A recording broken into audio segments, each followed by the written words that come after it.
look good. But for now, I would like to introduce Cap. He is the special guest, and he's the one that's going to be helping me out by doing a VOD review for you guys. So out of the maps you played today, which which ones do you think are most valuable that you want to look at? In my head, it would be Ilios. No, not Ilios. Lijiang.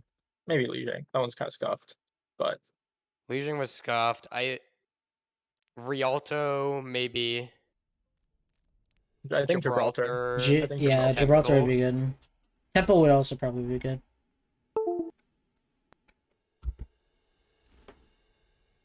Could you guys get them the code and put it in chat for us? Yes, I will get Gibraltar.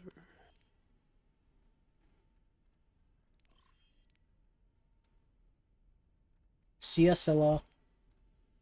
If you want to introduce yourself, Cap, and your friend, feel free. And if you need anything from me, let me know. I'm Cap. I used to coach in contenders like a year-ish ago. Damn, I feel old now. And this is Miki. He used to coach for me as well on a team I had a while back. He's pretty smart. He just wanted to listen in. Let me check. You guys want Gibraltar? Is that the one you just gave me? Yeah. Okay. Let me look at this. So would you guys rather that I like do one map in depth or like try to look over a couple things from all of these maps? Probably all of the maps to get like a better understanding of like what broadly we need to work on. Okay. I'll try to give you guys like 2 or 3 important things from each matchup so we don't spend like 3 hours here looking at all these maps. And also, my internet is kind of not amazing right now, so let me know if I start lagging out or if my frame rate drops a ton. How does this look right now? Is that serviceable? Yeah. But that's all right. Okay. You guys are blue team, right? I'm just making sure. Yes. Okay. Wow, that is the worst circle I've ever drawn. There we go. My epic pen skills are a bit rusty. So you guys look like you're playing double bubble matchup, and you're playing Widow and Deco here. So in double bubble, I don't know how much experience you guys have with all of these comps. So I'm just gonna kind of like explain starting from ground up in most of these comp matchups, and then I'll kind of try and pick like one thing for each of you to kind of look at, and then like 2 or 3 teams for the entire team to look at. So the first thing, the most important part of double bubble in the neutral is the way that your backline interacts with the enemy Winston, and then vice versa, how your Winston interacts with the enemy backline. You guys are kind of not in order, so these arrows are kind of terrible looking, but basically Brig and Ana are core. Diva kind of swaps between wherever she wants to go, wherever she's needed, and the same thing is going to be happening to the enemy team. Now in We're neutral blue fights, on this side, by the way. you guys are blue. Okay. Yeah. So the defending team, or the team that's being retaked into in certain cases, whoever has their backline in a good spot is an advantage, especially in neutral fights here. It's a little bit different with the Widow because you guys are playing Widow and Echo, so you guys kind of have to give up a little bit more space. But you guys have advantage here. So anytime the team at disadvantage in double bubble, their first step in every fight always has to be getting their backline somewhere good. Because you'll never start off an attacking fight or a fight where you don't have space with your backline in a good spot. It just doesn't happen. So their win condition in neutral is just probably trying to move their backline up here safely. They're going to have to invest to do that, right? Their monkey's probably going to have to jump up here, and they're probably going to have to waste a bubble, and then their backline's going to do that to move up here. And then after the backline is set up, then they can start trying to actually kill people. This team is not going to be able to kill people. Most likely, this is kind of an exception, before the backline is in a good spot. And I want to focus on that because it's very, very important, especially when you get to nano fights. If you like ever commit a monkey nano, and your backline is not already in a good spot to be fighting, like if they were ever to nano from here and their backline is not in a good spot, then they're not going to win that fight, most likely. So this is a very important concept. It's especially a little bit different in Zarya Brawl because it's way more important to have your Zarya be able to push up. But with Diva Brawl, you can kind of lax it a little bit. But I'm just going to kind of look at how this happens.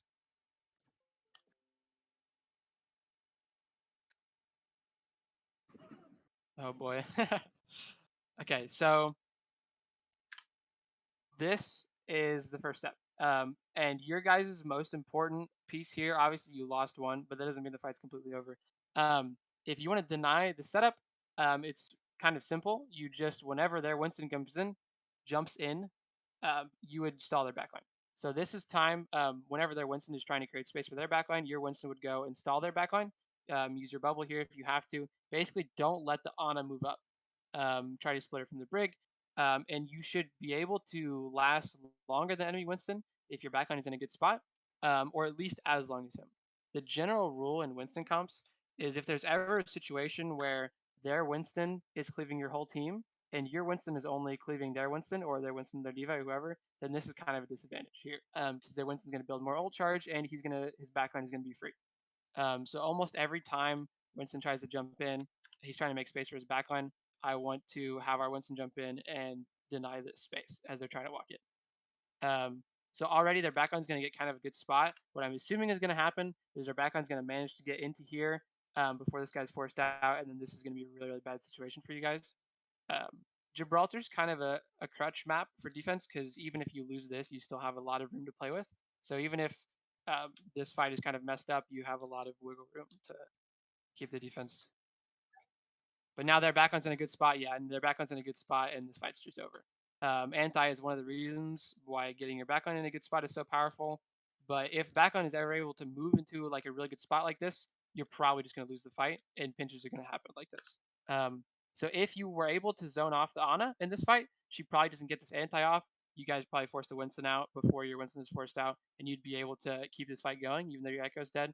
But because you guys allowed the backline to push up, you're just going to lose this fight 9 times out of 10. And this is a really good pinch by them. Yeah.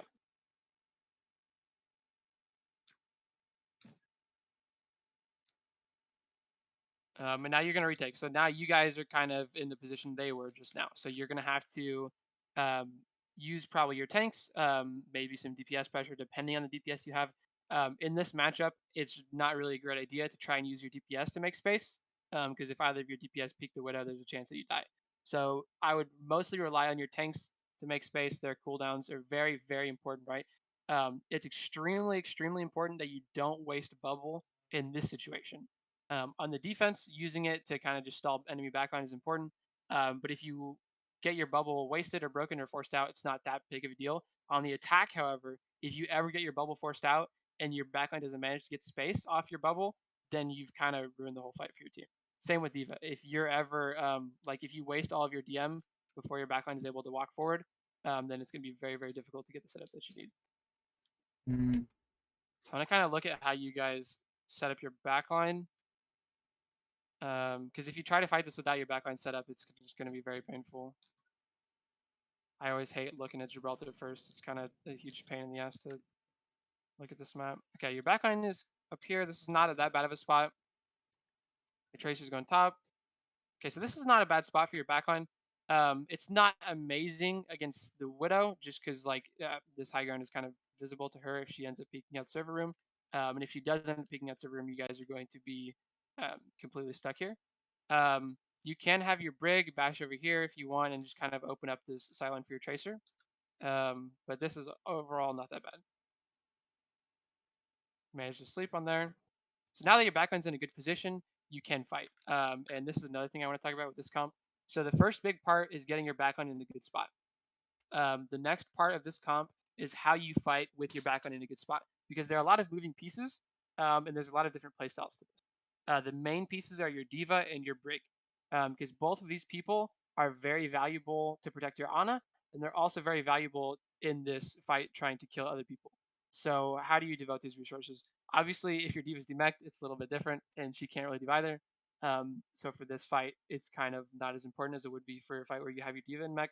But in general, if your Ana is in a way better spot than the enemy Ana, I like to have my Diva and my Brig try and commit. Now it kind of depends on the map and the ground, high ground specifically, because if your brig gives up this high ground, it's really, really tough to get back, and your on is kind of by yourself. But in general here, your on is in a very, very good spot.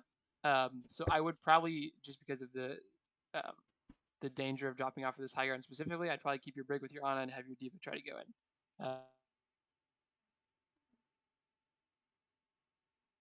Kind of is a moot point because your diva can't go in here anyways. But second point, you'll kind of see that. So this is really good space you guys have here. You have mech back, so now I want to say, oh wow, you just got domed. Now you got to kind of give us space. Yeah. Okay, you guys managed to try monkey out. You get slept. Tracer's doing Widow. You guys get antied. So, oh, I don't have arrows on this keyboard. That feels weird. Okay. Let me go back just a little bit. Fighting against Widow specifically is a little bit different because they have a lot less finishing power than you guys in these kind of dives. Your Echo can jump on their backline, and their Widow can't really ever jump on your backline. So if you manage to neutralize the Widow, then you will have an advantage here. Just because if the Widow's shut down, then you guys will eventually win backline trades with your Echo. And also you kind of burst tanks faster, all that stuff. But it's really contingent on this duel that's happening here. And this duel that's happening here, your Tracer should always win if you're able to help her and give her resources. And the kind of only one that is able to do that is your Brig here. In Zen comps, this is a lot different. But I want, ideally, your Brig to be able to help with packs. So what I might recommend in this case is that your Brig does this jump over here while you know that Widow's being marked. Because you know Widow's being marked, it's safe for your Brig to move away from your Ana. And also she can bash, you can make this bash back if you ever need to. So I would put my brig up here so that I can pack my tracer. And if you're able to pack your tracer, you will win this duel 100% of the time. And that also is a lot more obvious on second point. Obviously, if the Widow is ever here, or the Widow's ever here, I want your brig to be able to play in a spot where you can pack your tracer safely for this duel.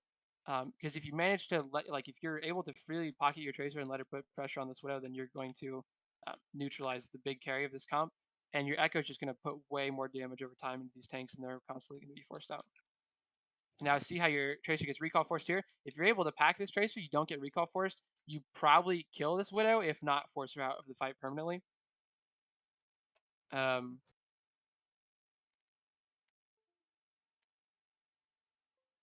that's kind of one of the big differences in being able to control the map against this comp is constant pressure on the Widow and helping Tracer do that.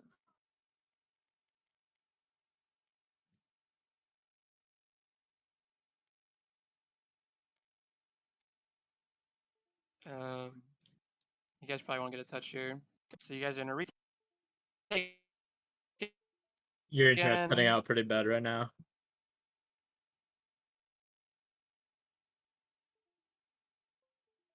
Just trying to survive. This is a good spot.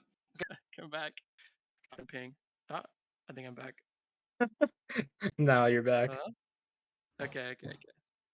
My Discord ping was 5,000. So you start this fight in a lot better position than the last fight. Your backline is in good enough of a spot that you probably don't have to have your tanks commit resources to try and move your backline up.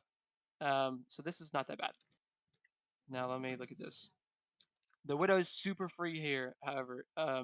So it's going to be kind of difficult. You can probably find a spaceship and it'll be fine. If you guys start to try and push out a spaceship, you're gonna need to start to pocket your Tracer to do this, or have your Winston go on, or a Diva or something. So just be aware of that. Okay. Yeah, this is kind of difficult too, because it's really tough for anyone who's not a tank or a Tracer to put any pressure on the Widow. It's a very high commitment for either of the tanks to jump on Widow, and it's difficult for Tracer to do it from this angle. So that's just kind of unfortunate that you got stuck there. Okay, spaceship is really good for you guys. Okay, Nano. So Nano fights are a big part of this comp. And if you can master Nano fights, you will win. Even if you mess up every other fight, if you master winning Nano fights, you'll probably win on this comp most of the time. Now, the important parts of Nano fights is your Brig walking forward. And generally, I like to have my Diva kind of swap roles. Normally my diva is kind of going forward and helping kill anything or help protect my monkey and eat nades and all that stuff. My brig is kind of peeling for my backline. I kind of like to reverse those roles in nano fights, where my brig walks forward very aggressively, especially if you're close to rally. And my diva kind of plays a bit more peely. You still don't have to play that peely. And I also like my Ana to walk forward. It's very important because if you can land a nade in this nano fight, you will win. Now, if it's a dual nano fight, you might be forced to nade yourself, which is totally fine. Try to stay alive longer. But Brig peeling for an Ana and nano is not going to save you. If it's a good fight, if the tracer's paying attention, it's not worth it. So I would rather have our Brig aggressively walk forward in this nano fight. Let's see what you guys do. Because you guys are really close to rally. This is kind of a weird bomb. Walking forward. That's a very big pulse.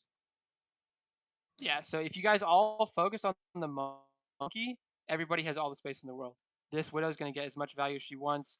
The Brig is completely free. I wouldn't be surprised if they turn this fight. It looks like you guys are just going to look at the monkey. Yeah, you guys just all look at the monkey. So in this kind of fight, you have to trade as hard as possible. And it is tough with the Widow where she is. So, and we did get slept there as well. We can't afford to all look at the monkey. You're not going to burst down a nano primal monkey. There's just no way that ever happens.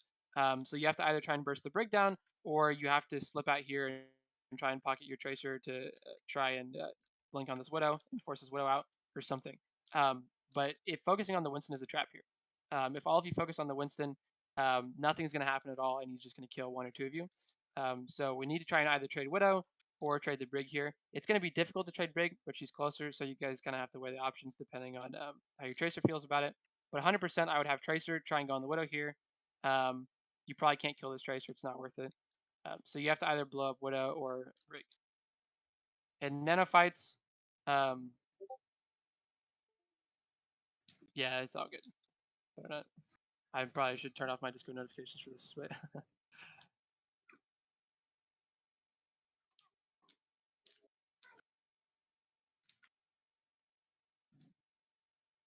all right. Force the self nade. Our Brig dies, our Ana lives. Okay.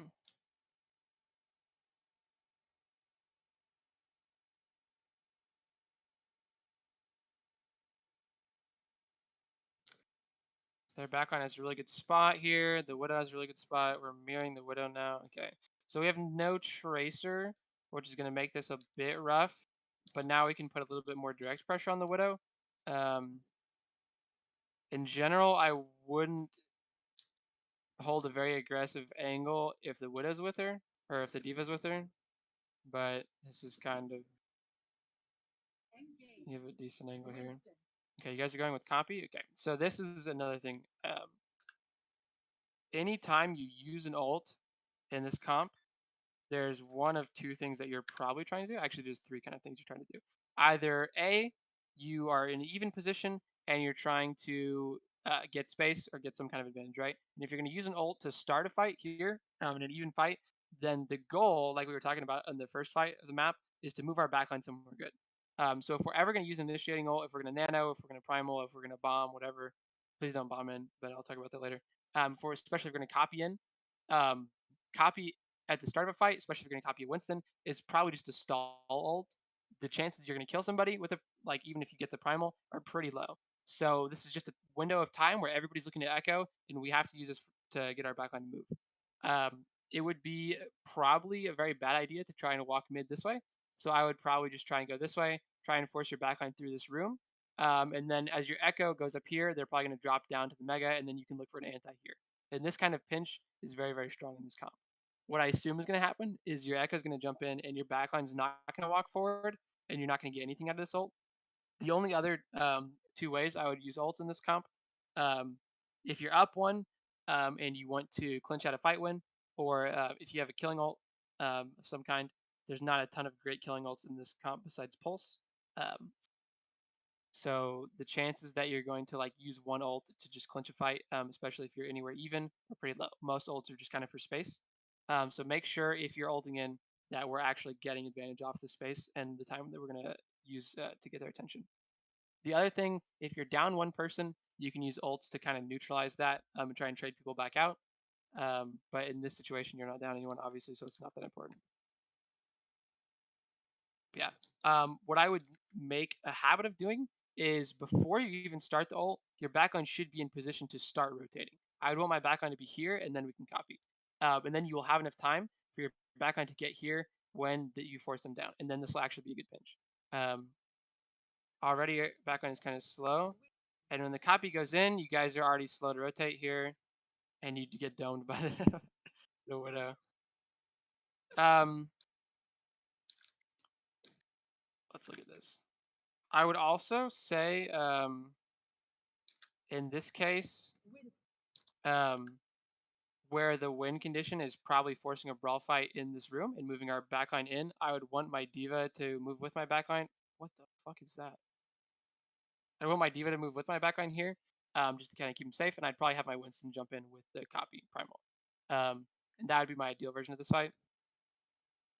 But backline gets downed by the widow. Yeah, this is kind of a rough fight, and we didn't really get anything out of the copy. Okay, Winston's in, trying to kill the widow. Not bad. Our widow gets jumped on, we can pack her. That's fine. Okay, nice.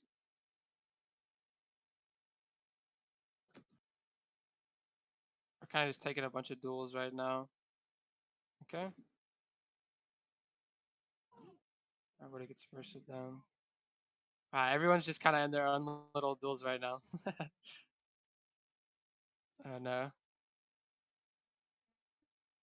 Okay. So I know I've talked about backline position a lot, but it's kind of the most important thing in this comp. Especially if you guys don't have a tracer, you really don't have that much finishing power on these dives. So either your Echo has to go with your Winston and your Diva, probably, if you want to get a kill on backline. If that's all not happening, you're probably not going to kill backline first. You kind of have to have your Widow match their Widow, or just like kind of pressure the space in the middle. Try and force out tanks. Your cart fight is pretty good with this comp. But here, there's a gigantic split in your backline. The only time I want to have my brig moved up like this is if I plan on moving up further. There's really no reason in being moved up this far if your plan is not to move farther up, because this is kind of the worst position you can be in between like up here helping with this fight here and trying to get a kill, or back here protecting your Ana. In this case, I wouldn't mind having both my backline.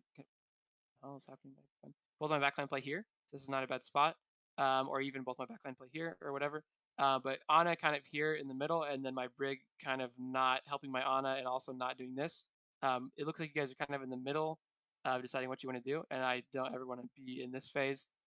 I would generally never move my brig away from my Ana unless I had a plan to go somewhere else, specifically right here, if that makes sense. Should I like Um, give up point in that situation? Yeah, it's kind of difficult because most of the time we have a diva or a tracer that can fight point, but it's fine to let like point's gonna get like here max because backline can fight from here, and that's not really that big of a deal.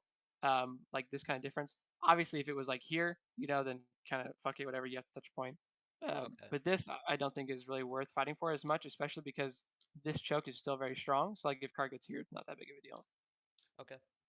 Thank you.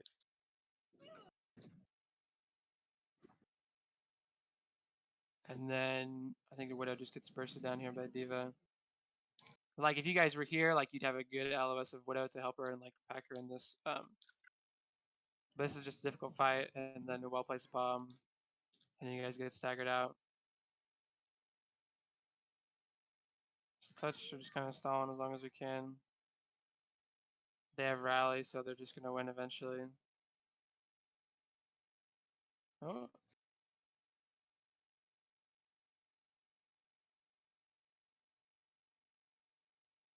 Damn, you guys are stalling this forever. Okay. So yeah, in general, from that, I'm kind of gonna go over your attack probably faster because I feel like I've already kind of covered more than I said I was gonna in this. But I would, in general, first of all, I think Tracer is pretty much necessary for this comp. I don't know exactly how you guys do your Tracer player. it looks like your hit scan is probably the Tracer player. Yeah. I don't know if you guys swap this around ever. But Tracer is very, very powerful in this comp. And if you're gonna give up the Tracer, I'd be very careful about trying to force backline trades because you'll probably lose them. So yeah, in general, setting up your backline is kind of the one condition in this one. Okay, wait, this is not your backline. This is your backline. It's kind of weirding me out that everyone's out of order.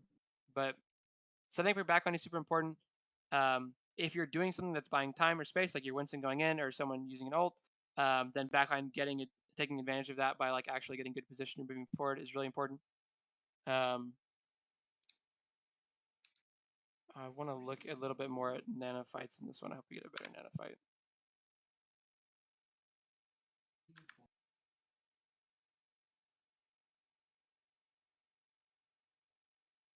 Okay. Take a look at this. Because they're playing the Genji. Interesting. Genji Tracer. Okay. So this is not bad. Guys are just kind of poking. While your Winston gets exploded.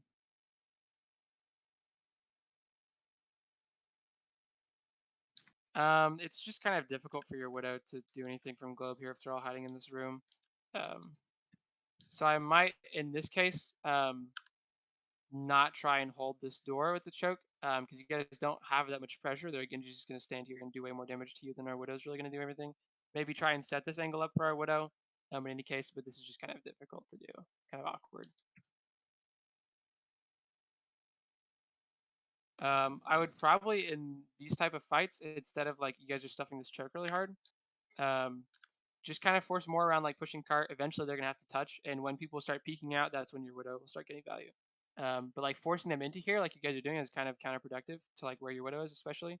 Like if your monkey is standing here bubbling and forcing this in, then you're kind of forcing people out of Widow LS, which is kind of the opposite of what we want to do. This comp.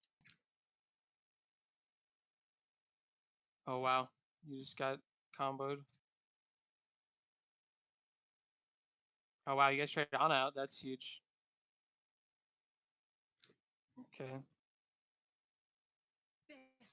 Kind of messed. You guys got Ana. That's big. They'll have to back here.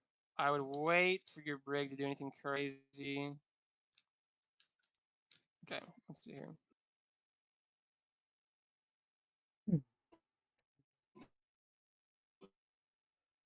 You're lagging a little bit right now.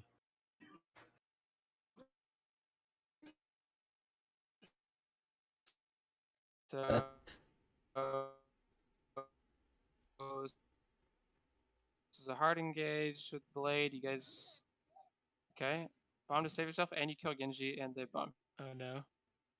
Okay, I think I'm coming back. Hello? You're back now. Yeah, you're Hello back. there. Yeah. Okay. This fight is kind of an unfortunate consequence of last fight. That they have a bunch of really strong ults. In general, if you guys have kind of bad space here, and you don't want to just try and walk up into a bunch of ults that they have, because you will probably die if that happens, especially if these ults are Blade, Nano, whatever. I would try and use an ult to get in to get space. Rally is very powerful for this. Nano can be powerful for this, and if the backline's in a good spot, backline's not really in a good spot for you guys to Nano here. So I would probably rally your way in to try and get space. And then that way, if you guys have to absorb something that they throw at you, it's a lot easier because you guys have already kind of built up some advantage, some armor or whatever, or maybe you bomb for space. But anything that you do here to throw in is either going to zone some people off of participating in this fight, or it's going to give you guys some kind of defensive advantage. And you do need that if you're going to walk into an ult fight here. You can't really afford to play second. I'm going to turn off my Discord notifications. I always forget to do this. You can only afford, and by play second and first, I mean generally like whichever team ults and like walks in first is going first. Whichever team doesn't do that is playing second. And there are valid times to play second, but the only time I would ever consider that is if your backline is in a really, really good spot where they can survive an ult, even if they don't ult, just because based on the spot they're in. So like certain spots would be like, you can maybe get away with that in the server room because like this is a very good spot with the Mega. You guys have plenty of angles and plenty of time to move around. So like if they jump on you with the Nano Monkey here, you can probably survive this without using the ult in return. But here, if they use a nano monkey on you, you're not going to be able to survive this without using some kind of ult. So in general, in this kind of position, I would ult first, and now you guys can gain space, and then we'll just help you in the fight that's coming up. But they managed to go first, and so this is going to just kind of be difficult. At the very least, you have to invest at the same time they do. So like you would have to rally, or you'd have to like bomb forward and zone people off, or do something to kind of neutralize this fight. But if you don't, it's just going to be very, very difficult to come back from this. You trade Genji out with the bomb, but your backline's already been traded out, so it's kind of going to be impossible to pull this one back. So in that situation, you suggest rally or bomb. Would you suggest nano monkey at all there, or? You could. It's Nano Monkey is a great tool for doing that kind of thing, but it kind of depends on where the enemy backline is. Specifically here, they're in server, so because of the distance of your backline, it's kind of difficult because like if your backline is all the way over here, I don't necessarily want to throw our monkey in here and try his own backline that way. That stuff like that is really good on second point here, where like the distance between backline and enemy backline is probably a lot closer. Like if your backline is here or something, and enemy backline's like here or here, then it's a lot different because our nano monkey can just jump in, and then our backline can see this fight that's going on. They can get space. They can like get advantage off of that. Just specifically, kind of right here in that situation, I think a nano monkey would have been difficult, but it could work. Okay. It's just that's kind of situational. Rally is really good just because it's really easy. There's really no bad way to rally. So it's just kind of like lower risk way to do that. But Nano Monkey can definitely work.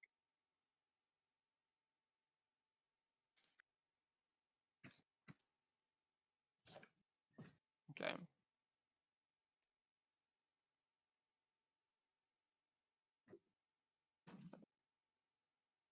Okay.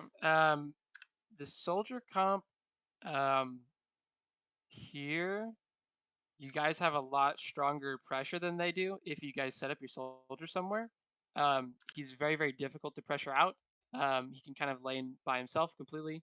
And he's not really like a burst threat, obviously, but he puts down a ton of pressure on tanks. So what I would recommend doing is I want everybody to pay attention to setting up our soldier somewhere difficult. Either set him up here where he's got really good LOS, or set him up like here or something where he has really good LOS. This is probably better, honestly. But I would be very careful about like engaging before your soldier is ready, because he's kind of the mid-fight carry of this comp if you guys are not using ultimates. And your diva, you guys kind of go in here before your soldier's set up and ready, and you're not really utilizing any pressure here, and you're going to get blown up before your soldier can even do anything. Fighting for cart here is fine. The tracers are kind of just dueling. No big deal. Nano here. Pinch is good.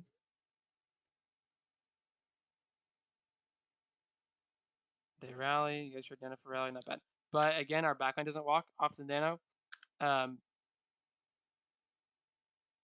Just Nano by itself here is not going to be able to win this fight. So if we want to get value from Nano, then we have to do something else besides kill someone.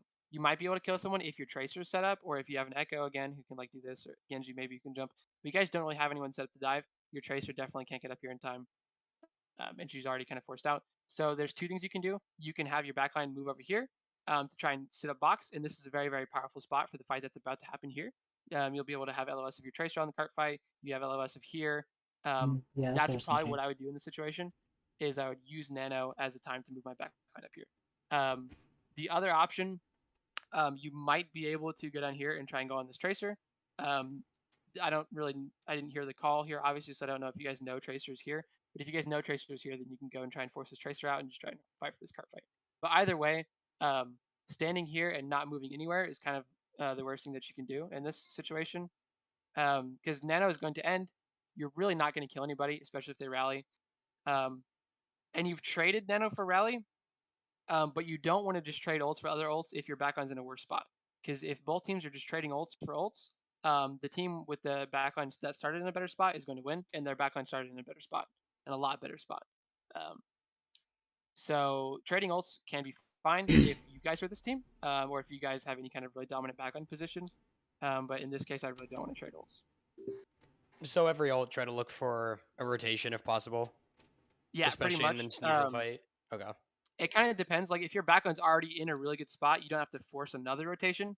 But this is kind of like not really a good spot for a backline. Like this is just really uncomfortable spot. You don't really have good LOS of what's going on here.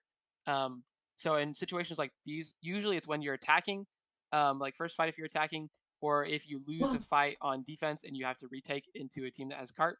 In those situations, I'm really looking for my backline to rotate off of whatever ults we're using or whatever monkey's jumping or things like that. Thank you. That's super helpful. All right, that's a big anti. We rally in, nice.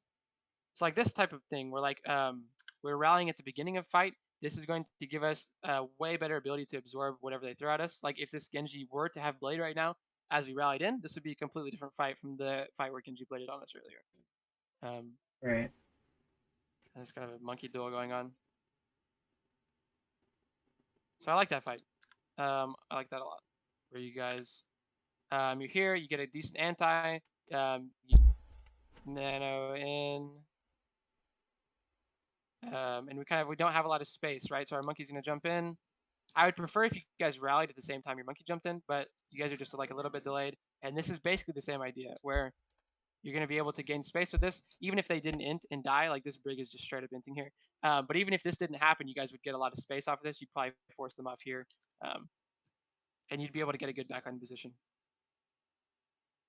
The monkey also kind of inted. Okay, there. Wait, hang on. I gotta look at that. What the fuck just happened there?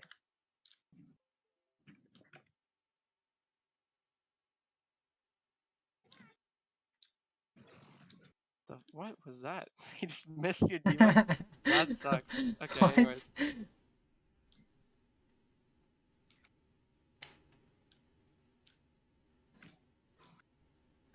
Oh, wait. We probably should have rotated blue box there, right? Server. Yeah, I really like blue box here. I'd either go blue box or server. Yeah. I don't really like standing here that much. So I would full commit. If you want your Ana to have really good LOS, you want to try and play for nades and stuff. You want to try and give your Brig really good LOS for packs for your Tracer to go aggressive. I'd go here.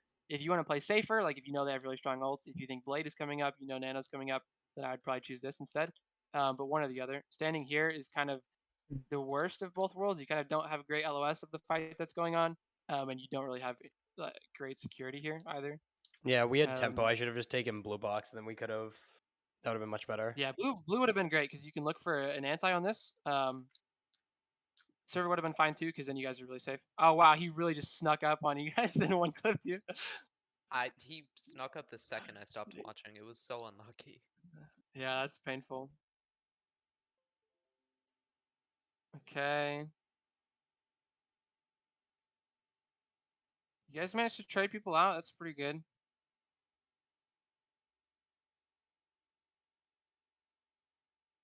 Oh, did they just really not touch? Okay. Not bad.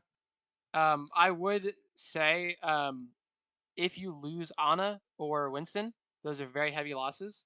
If you lose other people, like you lose Soldier, you lose Tracer, whatever, you can try and keep fighting. You can just try and give a little bit of space. But if you lose Ana or Winston, you're not going to be able to give it space fast enough before they kill you, most likely, unless you have like a ton of distance. So what I would do is either give up the fight or you have to invest a really good ult to try and trade somebody else out. So the way that you guys like visored here as you're down your Ana is really strong and try and trade people out. In general, the rule I like to use is like one ult for one person. So if you lose Ana, then you'd have to invest at least like one ult to try and balance that until the ult's over. Obviously, then you're just down one person and down an ult. That's fine. If you lose two people and you want to turn the fight, you want to win, you have to invest two ults at least. Unless you get like a 5-man pulse. But the general rule I like to use is one ult for one person. Okay. Now this, we didn't really talk about it on defense at all because you guys weren't pushing cart, but cart fights are very important in this comp. Generally, I like to put Tracer on cart and use this time. This is basically free time for our backline to get position. And I talk about this, I like pretty much just harped on it the whole time about the scrim, but it's the most important thing in this comp by far is just being able to set your backline up constantly, looking for better position for your backline. Yep. You'll be able to walk up here. This is a really good spot. I like this. The only thing I'd be careful about, Brig, is you're rotating before you're on it. He's kind of late from spawn. I'd be careful about that. We're fine here. So this is a really good spot. I like this spot a lot. This is going to set you guys up really well for this fight that's about to happen. Nice. Okay. Okay, so this jump should signify that they're about to go very hard. So here, you either, sorry, I'm going crazy here. Your monkey has to jump on enemy backline at the same time, and you guys can try and equalize this, or you have to ult and try and blow up the monkey, or ult and push forward in space or something. Here, I almost never want my monkey to be looking at their monkey. I want my monkey to be looking at their backline at the same time, because that kind of equalizes. Their backline's not going to be able to get any advantage. The main thing, anytime you're fighting in rooms, or they're trying to push That's their what I backline into told a room or something, you. nade is the big fight winner. If they manage It was to get just a good mostly nade off, backline position. they're going to win the fight. You Like needed 9 to times set it out up. of 10. You could use 3 ults and they just use 1 nade and they hit 5 people and you're just going to die. And it's very, very, very difficult for D.Va to eat nade in fights like this. Like if you look at the D.Va's POV, like my function keys are not on. If you look at the D.Va's POV here, like there's no way you're eating that nade. Like if you look at their D.Va's POV, which one is it? This one? Like this fight that's going on, there's like 10 colors in this room. There's 5 people. There's bubble. There's like zap. Like there's just no way this nade is being eaten. So you have 2 options, and Winston is really good for both of them. You either jump on enemy Ana as the fight is starting and force her to self nade, and then it's golden. You win, because there's no chance she can nade after that, obviously. Or the other thing is you jump on Ana and you bubble and you zone her off from nading. So even if you don't manage to force the self nade, if she nades, she's just gonna hit the bubble, and obviously she's not gonna get as much value out of that. Okay. Yeah. However, if you leave the Ana free and you just look at your monkey, their Ana is gonna get a ton of nade value. Their brig is gonna walk in. They're gonna get huge inspire value. It's just kind of difficult. And I'm gonna look at the way like your Ana stuff kind of versus their Ana this fight. Like your Ana doesn't really have the ability to look for a good nade here as much, right? Like your healing is being forced. I'm gonna turn my down a little bit. It's kind of annoying.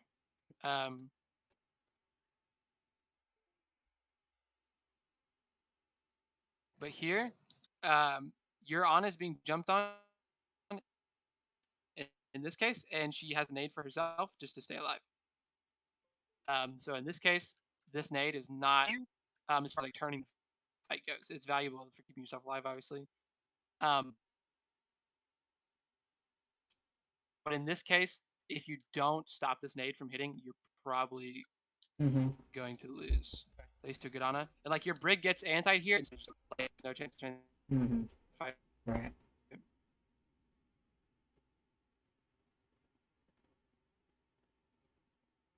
Oh. Your Wi-Fi died again. Yeah, we got 5,000 ping. Yeah, the 50-foot Ethernet cable seems like it's working really well. Yeah, my internet. I'm notorious for having great internet among all teams I've coached. You remember Northbound Internet, Hiki? It was great. Nobody would play comp with me because I DC'd. Oh, that was horrible. Okay. And you were bad. Now this. Okay, I was not that bad. All right. Yeah, you're only Not as gold good as I am now, on DPS. I was definitely diamond. You've only been gold on Support DPS for the past I year. don't play on this account. Okay, so this is kind of notoriously one of the hardest points of all time for this comp. You almost always will have to invest in ult to get your backline from here to here, just because this is such an oppressive like map control for most teams, especially if there's a Widow here, or like a pocketed Ashe or something. It's just such a nightmare. So almost every time you're attacking Gibraltar second from top, I would recommend just using some kind of ult and just getting into this room. Because this room, you can fight from this room. You cannot fight from here. There's like no way you can fight from here. It's just a complete death sentence. So I'd recommend rallying in. Nanoing in is probably not going to be that great. Primaling in, whatever. So I'd probably just rally in straight as you come in here. Just because getting to this room is so important. Okay. Nice. I like this fight a lot better already than last fight. As far as the way that you go on Ana. You've managed to trade out Ana, and that's really big. This fight is actually winnable. Okay, you invest in ult. Okay, so you're down one person, you invest one ult. Mm-hmm. That's a good rule. And you're gonna manage to turn and kill a diva probably. Oh, maybe. Okay. You invest another ult.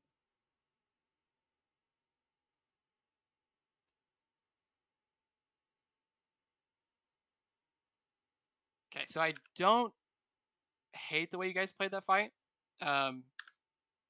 Turning fights where you're down people or you have a disadvantage is a very, very powerful tool. But if you're gonna do it, you have to be like very alpha about it. So you guys lose Ana here, and then you invest in ult really heavily, which is like obviously it's difficult to do that much with bomb, because you can just throw it. But the rally is what I really want to focus on here. So you guys trade Ana, and you lose your Kree as well, right? So both Anas are traded. You're down one. Your diva gets Meg. You invest bomb here. So now the value that you've got out of bomb is that you've split people here, so you have to blow someone up. I don't care who it is as much. And you've kind of stabilized this where you're down your Kree, but you invested a bomb to kind of split people up. So it's not that clear who has advantage here. And then you rally. So this is the point where you guys have advantage. So you got to do one of two things here. You can drop and try and explode somebody, which is pretty low likelihood on the diva because she can fly away, but it kind of depends. Or you use this to get good position to force the brig out of here because your Ana is going to come back, and you can kind of use this to set up her next fight for space. But you guys just kind of stand here on this, and you don't really get good space out of it. They kind of just give this room up. And then your diva drops anyways. So like, it doesn't look like there was a clear plan on what exactly you were going to do with this rally. And it is really, really difficult to plan mid-fight ults. So that's not something I'm going to hold against you guys. Just kind of the nature of like how you're using a mid-fight ult. You're probably not going to say anything before you do it. But I want you guys to get in the habit of like maybe talking about how you want to use certain ults, just in general. Like maybe every time we rally, we drop and try and blow somebody up. And just kind of get in that mindset of like everybody being in a similar mindset of how you're going to use certain ults mid-fight. If we hear rally mid-fight, we try and explode somebody. Or if we hear nano mid-fight, we are trying to move our backline somewhere. Or if we hear bomb mid-fight, we're just trying to protect that diva or something. Because every team kind of plays those differently. But if you want to get value out of mid-fight ultimates, everybody has to kind of have at least a similar idea of how you want to use them. Because if not, people are just going to go in different directions, right? Your diva is going to drop, and your brig is going to stay here, and your monkey's going to do whatever he's doing. And that's one of the legitimate most difficult parts of Overwatch. So I don't expect you guys to have that down quickly or intuitively, but it's definitely something that will help you guys if you talk about it. Now we have a nano here. Anytime with nano, I want my backline to take space aggressively. Nice, I killed that. Nice, good stick. Nice. That was a well done fight. Nice.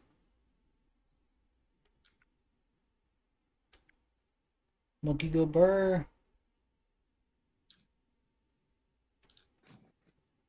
Okay. You guys look pretty strong on the Kree comp. Nah, hang on. I might have it mixed up. Who usually plays Tracer? Is Sil usually the Tracer player? Usually J-Man does. Usually J-Man does. Okay. If you guys are not uncomfortable doing this, I would rather have someone on Tracer than nobody on Tracer. Just like if you guys are gonna like do the Widow swap, I would rather Widow Tracer than Widow Echo, even if Tracer isn't your favorite hero, just because it's so powerful in this comp. Makes sense. It's kind of necessary to map control on all those duels and stuff. I actually agree with that. I Sure. think whenever we have a cast on our backline, it helps a Okay, your lot. backline is already in a good spot, so you have a really good position for this fight. You kind of only have High Noon, or Deadeye, I guess. Nobody actually calls it. And they have Nanoblade. The Kree cast ult. Oh my god. Okay.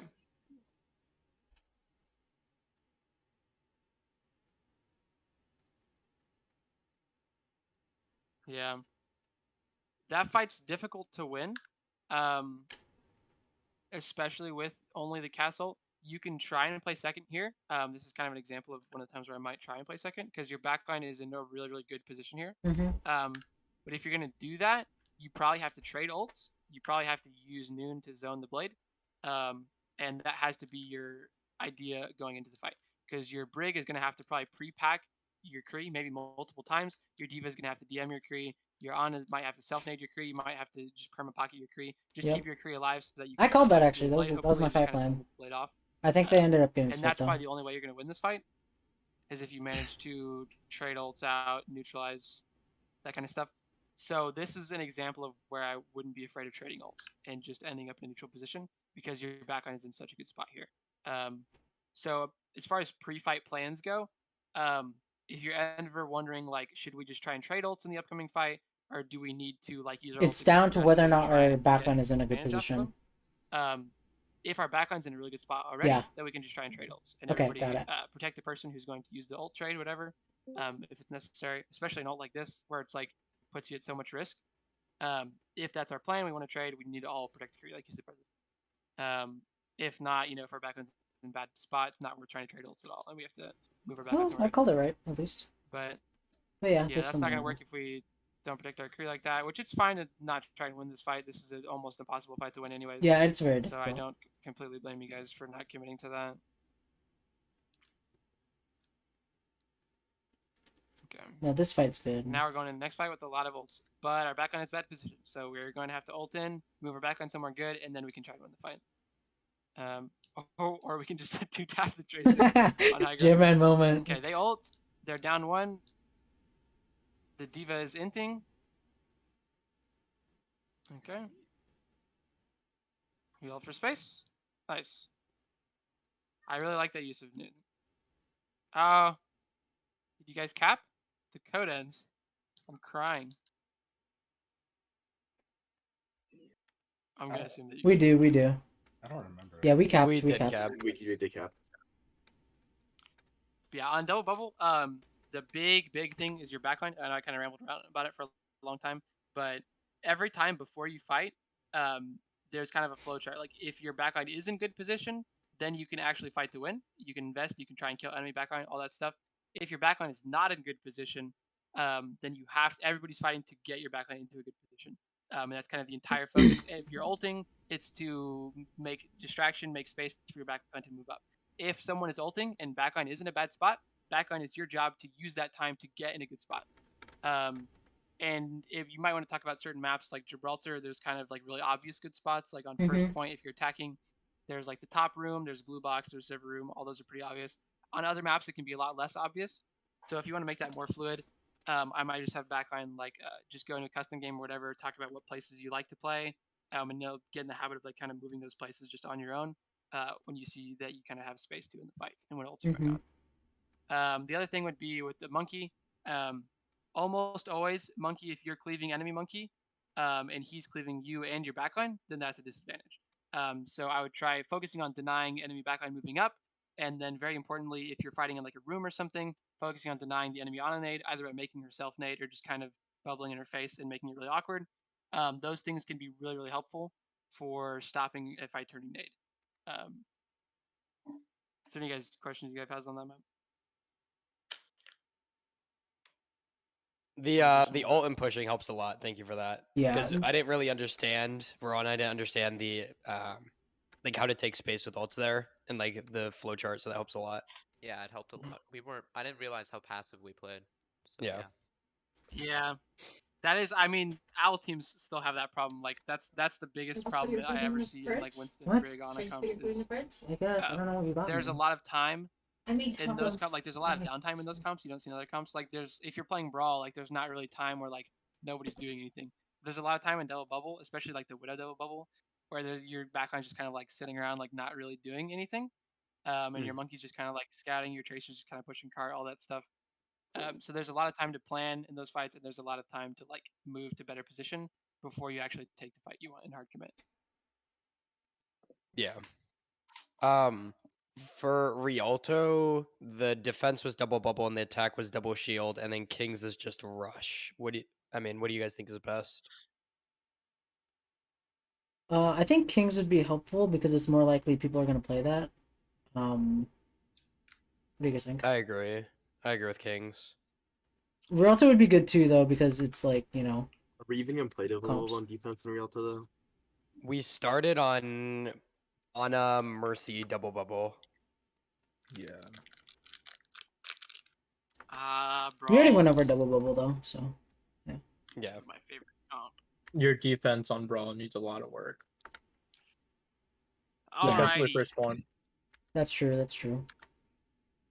So this comp, personally, is my favorite comp. So I might get a little carried away with some of the details here, Go for but it.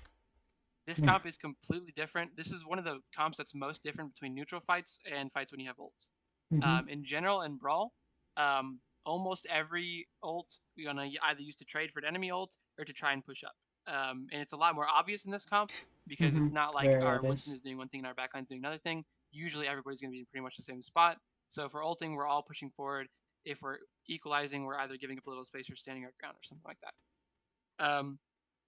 The only big difference is the advantages are a lot less clear, like as far as map control goes, because Mhm. there's not really such thing as like having your backline in a better spot than the enemy Yeah. backline, because especially most of these Brawl maps are very flat, and there's not really that many like dominant high grounds or anything like that.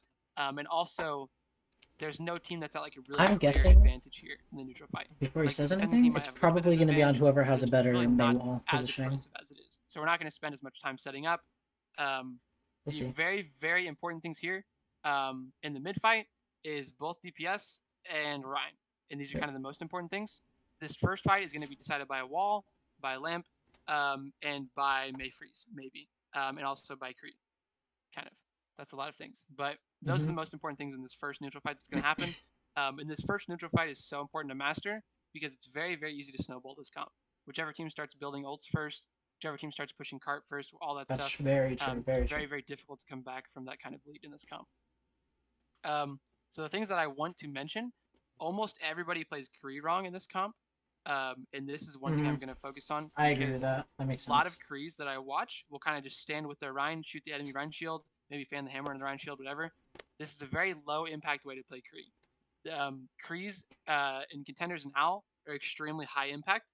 And as far as like anybody watching Brawl VODs, Kree is one of the most impactful characters in this comp if you utilize Super the character broken. correctly. And most of the time, that means They flank. usually don't though. Yeah. Kree is a flank monster.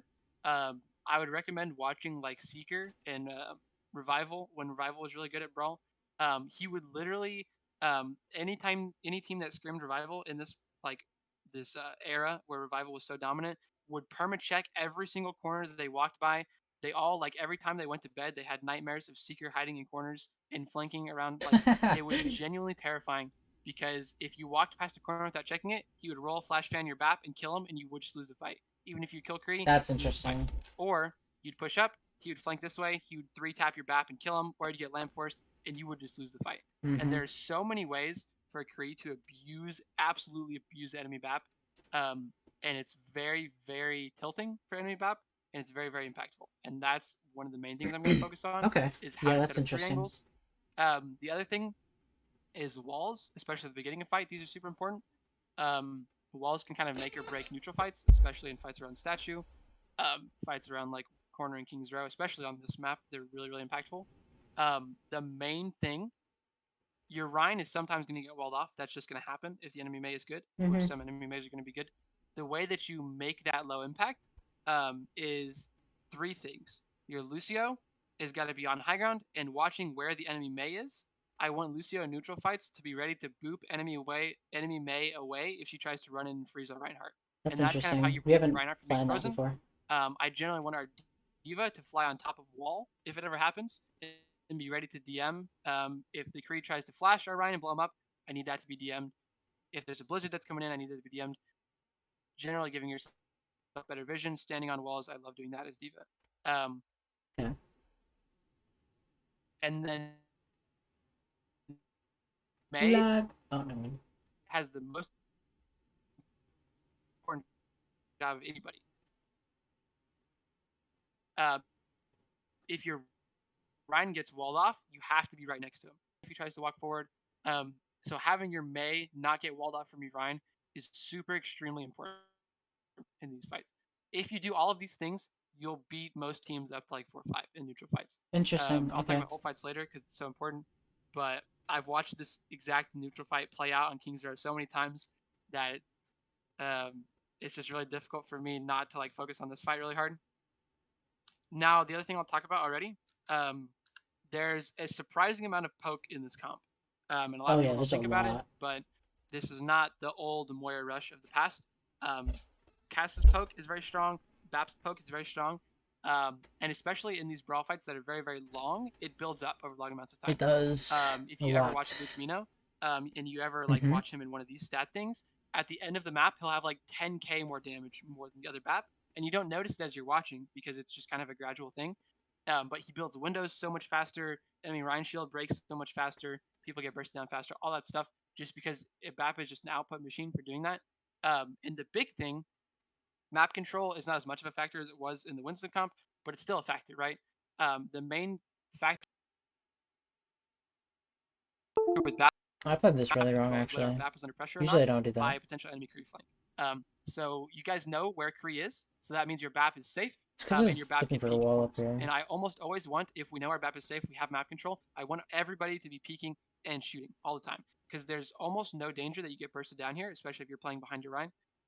If our BAP is not shooting, then enemy BAP is shooting, and we're just going to be at a disadvantage. Eventually, that's going to build up really strong, Yeah, it especially in is. long fights where we It do have makes a ults big to win this difference. I've multiple. noticed it. This, you also see it like it's way more obvious in corner fights. If we're coming up on this corner, enemy team's on this corner, and say we push around the corner here, we want to try and flip this corner on them, a lot of BAPs will kind of stay here and just kind of heal their team. But if you're doing this, the enemy BAP is here and he's healing his team, and he's And also shooting. shooting the Rhine Shield. He's pumping out damage. And in these cases, I need our BAP to flip the corner as well. Our Kree to flip the corner. Everybody needs to flip corners at the same time and be shooting. Makes That kind of sense. stuff. Unless you plan to like back away immediately, but that's kind of a different thing. I should actually just watch the fight. Okay, your wall goes off first, so you kind of back off. That's fine. Your lamp gets forced out, you get frozen. Okay, so I want to look at this. I don't really like the car hold that much. It can work, but this is kind of the problem with it, is it doesn't really give you a good wall. Fighting on statue, fighting on corners is really powerful because enemy Rhine is going to have to engage your Rhine here, and this gives you a lot better walls to kind of look for and kind of set yourself up. Whereas, like, if you're playing any kind of cover in open space, then the May wall, even if you hit a good May wall, right, it's gonna be a lot less impactful because it's really easy for everyone to kind of walk around it. And in general, either playing here or fighting hard for statue is a lot better. Because you guys are kind of holding open space, this wall is kind of like, even the best wall you could have gotten here wouldn't have been very good. And they get a pretty good wall. You get your lamp forced before theirs.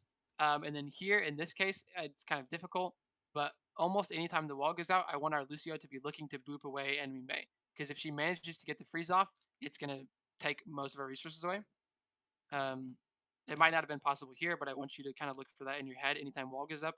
That May is probably running in, and it's your job to kind of boop her away if you can. But they get second, better lamp. They turn corner, and this is just going to be really difficult. How do you properly hold statue? If I were to hold statue, one of the most important things is walling first. So almost always, when I hold statue, I like my May not even to really be poking. I like my May to press E and have wall already on the ground ready wherever she sees it. And then whichever way they go, your Lucio should kind of be scouting up here, your Diva scouting, telling you if you're going right or left. And then right before they come, you would pop out, you'd try to get a wall on somebody and try and blow them up. At the very least, you should force out their lamp before your lamp gets forced out, and that should be a good fight for you to take. The other important thing on that is wherever Ryan is going, I want my Kree to flank the opposite way. Because wherever Ryan is going, the BAP is probably following him here, and giving this Kree angle on enemy BAP is super important in setting him up for this. That's And also, interesting. your Yeah. Kree doesn't really need to be in the fight that's going on here. Yeah. If the enemy Diva is good, you're not going to get a flashbang off here. You're not really going to be that valuable. The chances of you like hitting at least one headshot or maybe forcing a lamp out is really high here compared to the chance that you're going to do something else. And so that's kind of the way I like to Makes focus on sense. neutral Got it. fights like that.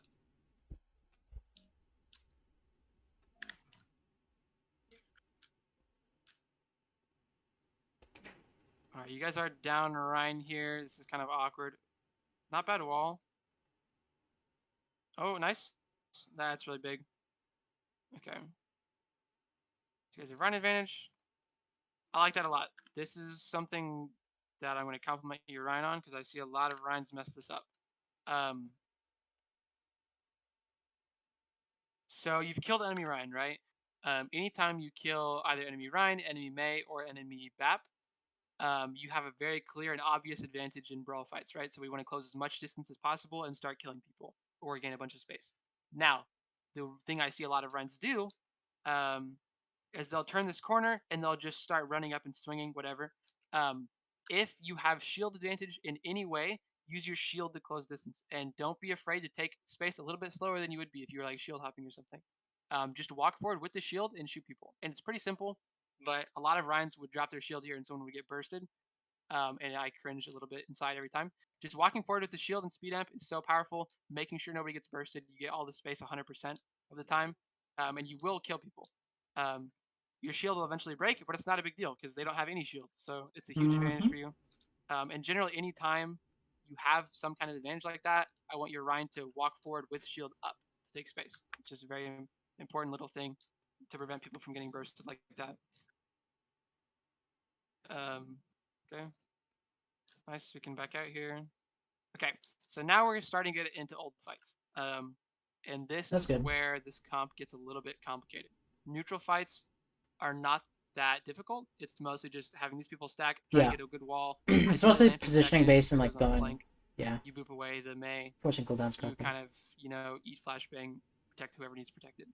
And that's kind of, everybody has a pretty simple job in these fights. In old fights, it becomes a lot more complicated. So in general, there are poke ults. There's 2 poke ults in this comp. Window And then there are Honeymoon. brawl ults. These are very obvious brawl ults. And then Diva Bomb is kind of a wild card. Yeah. That's the way I like to categorize these. Whichever team has more poke ults has poke advantage. So you guys have 2. They are coming up on 2.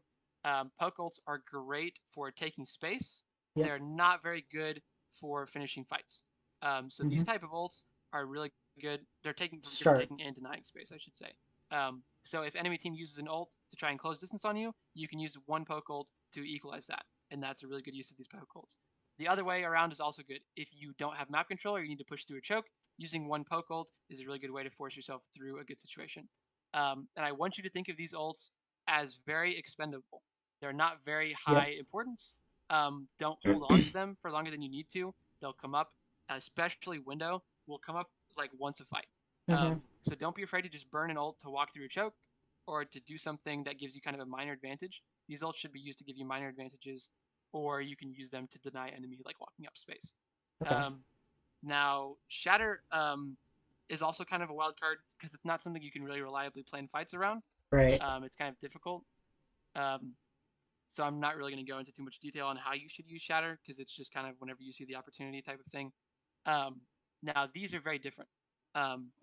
Beat specifically is a very, very strong mid-fight turning ultimate, maybe the strongest in the game, where if you ever down one person, or if you're ever starting to lose advantage, or you basically anytime you need to gain a very, very quick, strong advantage, beat is your friend.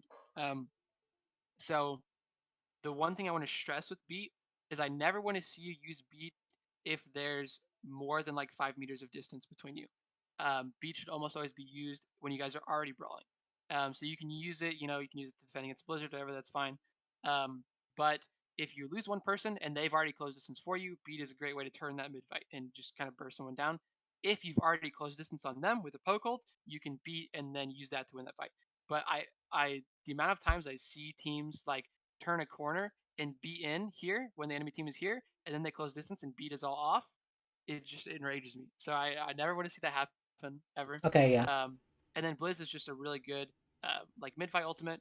In general, I don't want to start fights off with these ultimates.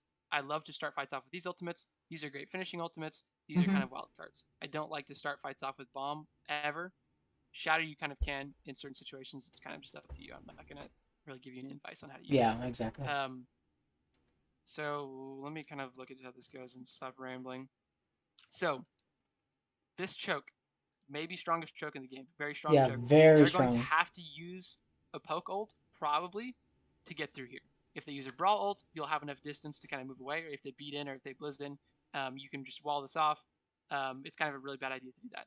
So most likely they're going to use a poke ult. Now there are 2 ways that you can neutralize poke ults.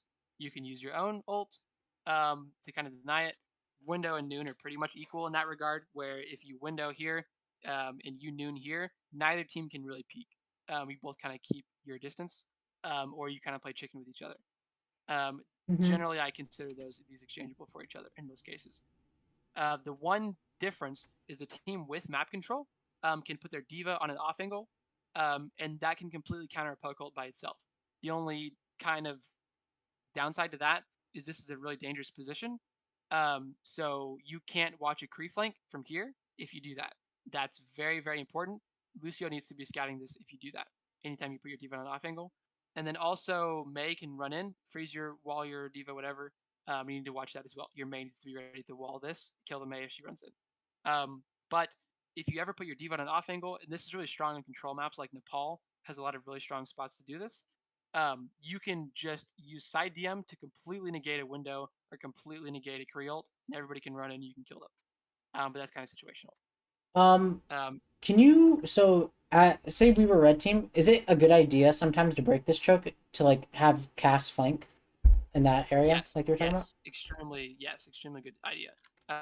Almost any time, especially if you don't have ults. If you do have ults, then Kree is valuable in this poke. Especially, obviously, like if the ult you're using is Deadeye, then he can't really flank.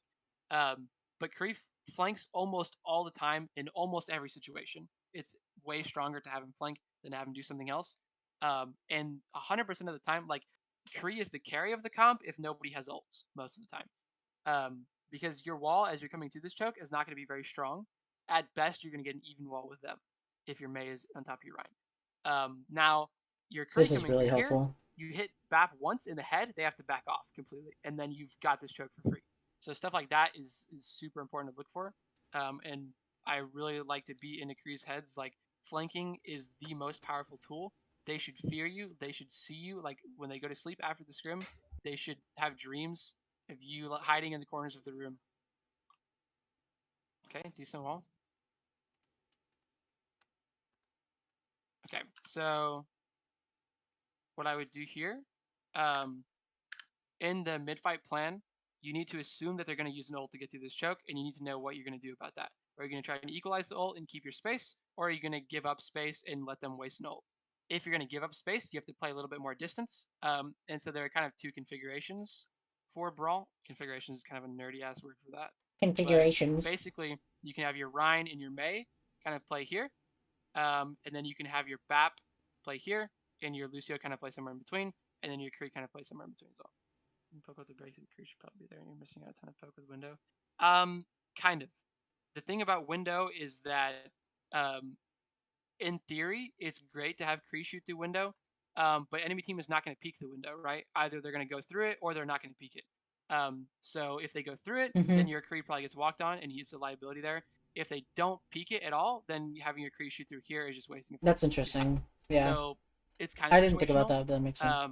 If you're in a mid fight, and you know there's somewhere where your Kree is gonna, like, say Ryan is somewhere over here trying to kill somebody, and your BAP has a good angle, then you can window here, and like maybe your Kree can 2-tap somebody, and that's good. But using it at the start of fight, it's not really that important for Kree to be able to shoot through window, because they're either gonna try and go through it or they're gonna not peek it at all. And in both situations, Kree doesn't really get much value.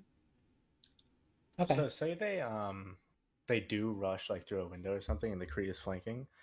So if when they 6-man rush and the Kree's flanking, isn't that just kind of like hard for the Kree? Kind of depends. If you time it right, it is actually really great for the Kree, because what's going to happen? You can roll, if Kree is stun, already fan, here, BAP. is already ready to be flanking, and then you window, and this is proper timing. If they all run through, BAP is going to be right here, and your Kree is going to get some free pot shots when BAP doesn't see. This is kind of a weird angle for it, but there are a lot of really, really good angles for that. So, like, say you're fighting around statue, if you want to have your Kree flank this way, right? And you want to have your main team go this way, and you window this way, and they push through your window, your Kree gets free flash fan on the BAP, 100%. And there are a lot of tighter angles like this, where this is like really, really impactful. This angle specifically, it's kind of awkward just because the distance here is like enough that BAP might be able to walk through this choke before your Kree gets any value. So it's kind of depends on the specific choke you're walking through. Last point, we have the Mega. Your room is also really good on your defense. Yes, exactly. Yeah, 100%. When you get to third point, I'll talk about that too. But like, Yo, where the fuck am I right now? Oh my god. I'm in the back rooms. Okay. I'm where I want to be. So like if you're anytime you're fighting around this, right? Enemy BAP is probably playing this corner. If you window here to bait them to push through, right? Their BAP is going to move from here to here. And if your Kree is flanking during this time, it's free. Your Kree will get either a roll flash fan or he'll 2-tap him and force lamp. Or he'll just kill him straight up if he doesn't have lamp.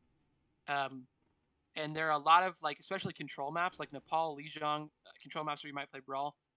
Yeah, so when it comes, it's just so free. Like you realize how free BAP is, and if you're constantly forcing It makes BAP, sense. you're either going to force lamp or you're going to force diva to peel for him all the time. And either one of those, you're Really taking good 2 people out of value. the fight just as one Kree, and that's a huge advantage to have. I feel like I was talking about something else here before. Oh yeah, so they're going to window here or they're going to noon in here. Either one, you can trade 1-for-1 ults, and that's very strong in this choke. Or you can decide, hey, we're going to make them waste this ult and we're going to speed amp out. So if you know you're going to play second and you're not going to try and hold this choke here, then Ryan and May can still hold front line. And then BAP is here. Lucio is ready to speed these people out with speed amp. Don't use speed amp before the fight starts. And then I don't really want Kree to flank in this as much. Kree is just kind of here to provide pressure. So Kree can kind of play somewhere in between BAP and Lucio, depending on the comp. But this would be like Ryan here, May here, so that you don't get walled off. This is always in any type of way you're gonna hold any choke. This has to happen. Lucio's like just at the edge of his circle range to speed them out. BAP is playing a safe corner that everyone's gonna go back to. Make sure BAP is playing on the corner everybody's gonna go back to. If your BAP plays here and you guys move back here, your BAP is completely fucked. Makes sense. And then create kind of just wherever he can safely poke. And that'd be fine. If they rush in with window, whatever, you wall it, you speed amp out, and then you've traded wall for window, which is a pretty good trade. Now, right when they ult, you have to ult right now and equalize it, or you have to be able to leave.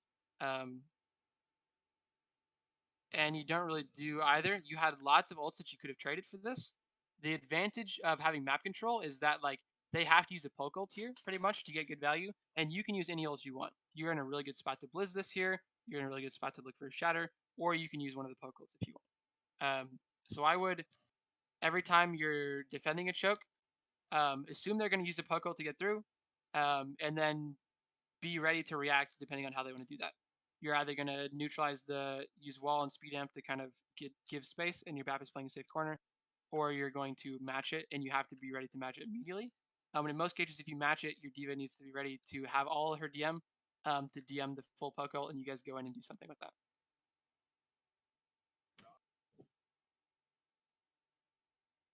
You're just spamming hello to each other. Okay.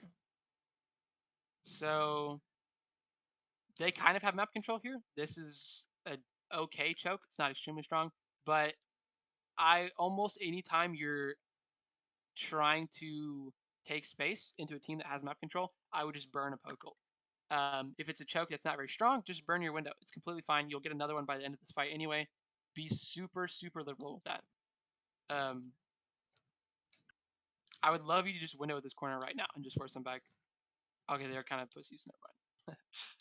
Or at this corner. Okay, that's amazing. That's exactly what I wanted you to do. Look at that. Now the diva's inting because of the way that she did that. Huge, and okay, that's literally exactly what I would have told you guys to do in this fight. Whoever came up with this fight plan, it's literally perfect.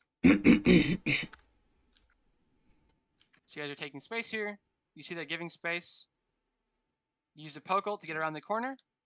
Now you're going to get space. You're going to push off this. And then now that you've closed distance, you can use your Brawl ult. You don't have beat, and generally, if you have beat and Blizzard, Blizz is the better one for this anyway, because beat is better for other stuff if you have it. So you use a poke ult to get in. Once you've closed the distance, you burn their wall, you burn their cooldowns, you burn a lot of DM. You get your own good wall, you Blizzard, that's just perfect fight.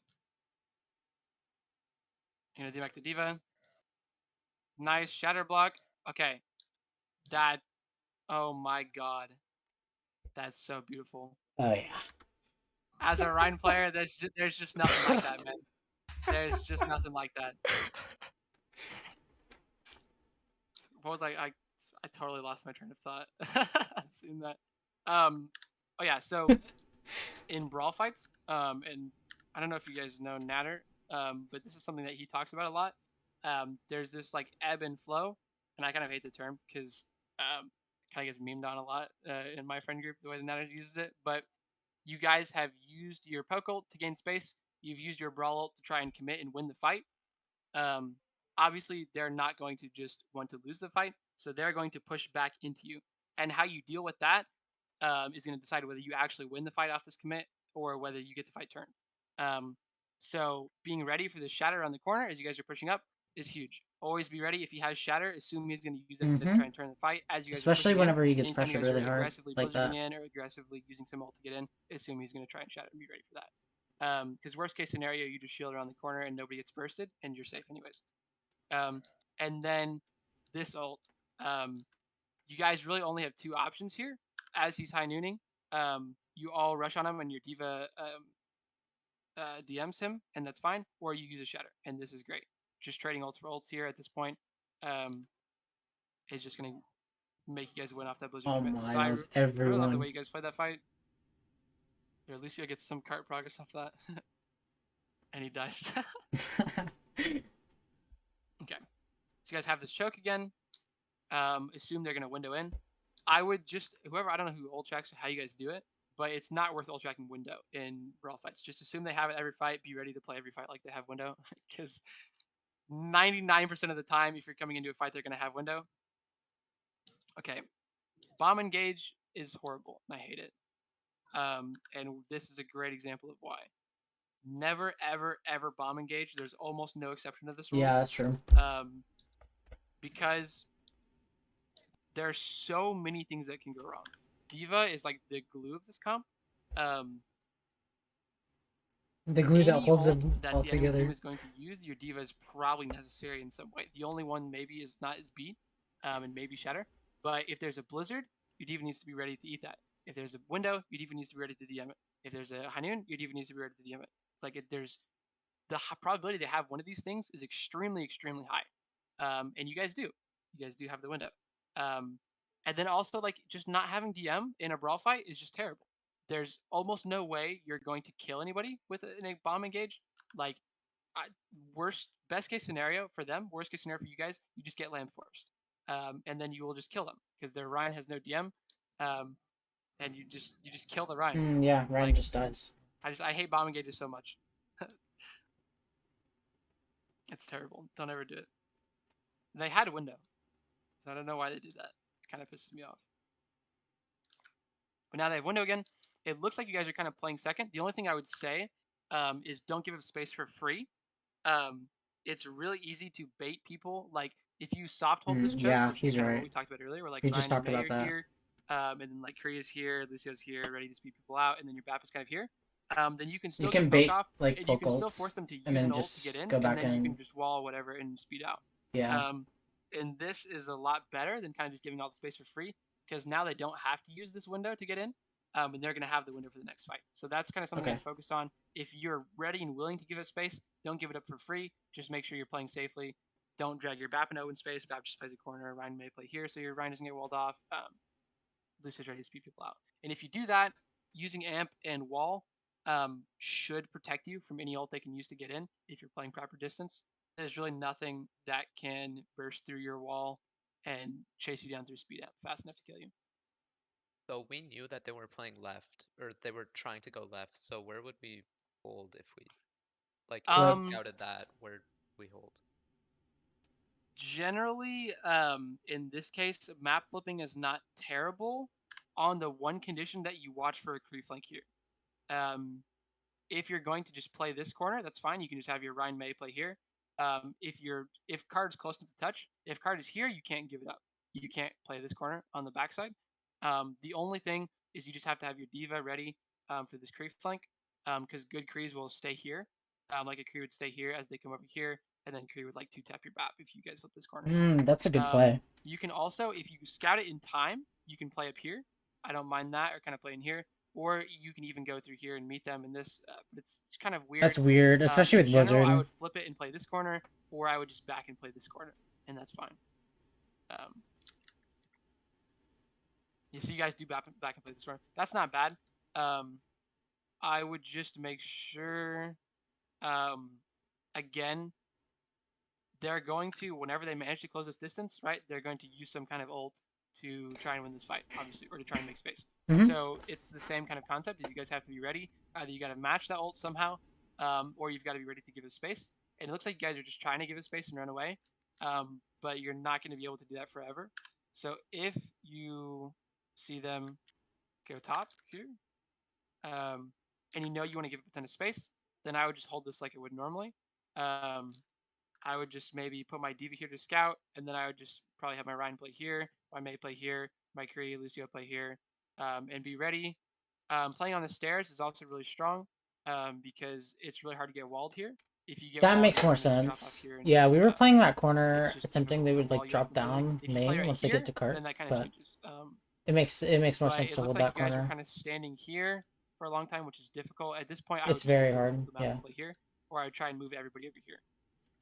And you guys are just a little bit slow on that. You get walled off. You don't have Yeah. anything to match these ults that they're using. Might be worth beating here to try and kill people, or just try and stabilize. You do get it off, and you manage to trade Ryan, so that's not bad. Yeah. The only thing I But would we all say get frozen. is, I would want to be faster on that. If you're gonna try and use beat here, it needs to be like almost immediate, like at the same time this is going on, and be, obviously be a little bit scared of like getting Ajax, whatever. It's more important to get the beat off than to get it off here.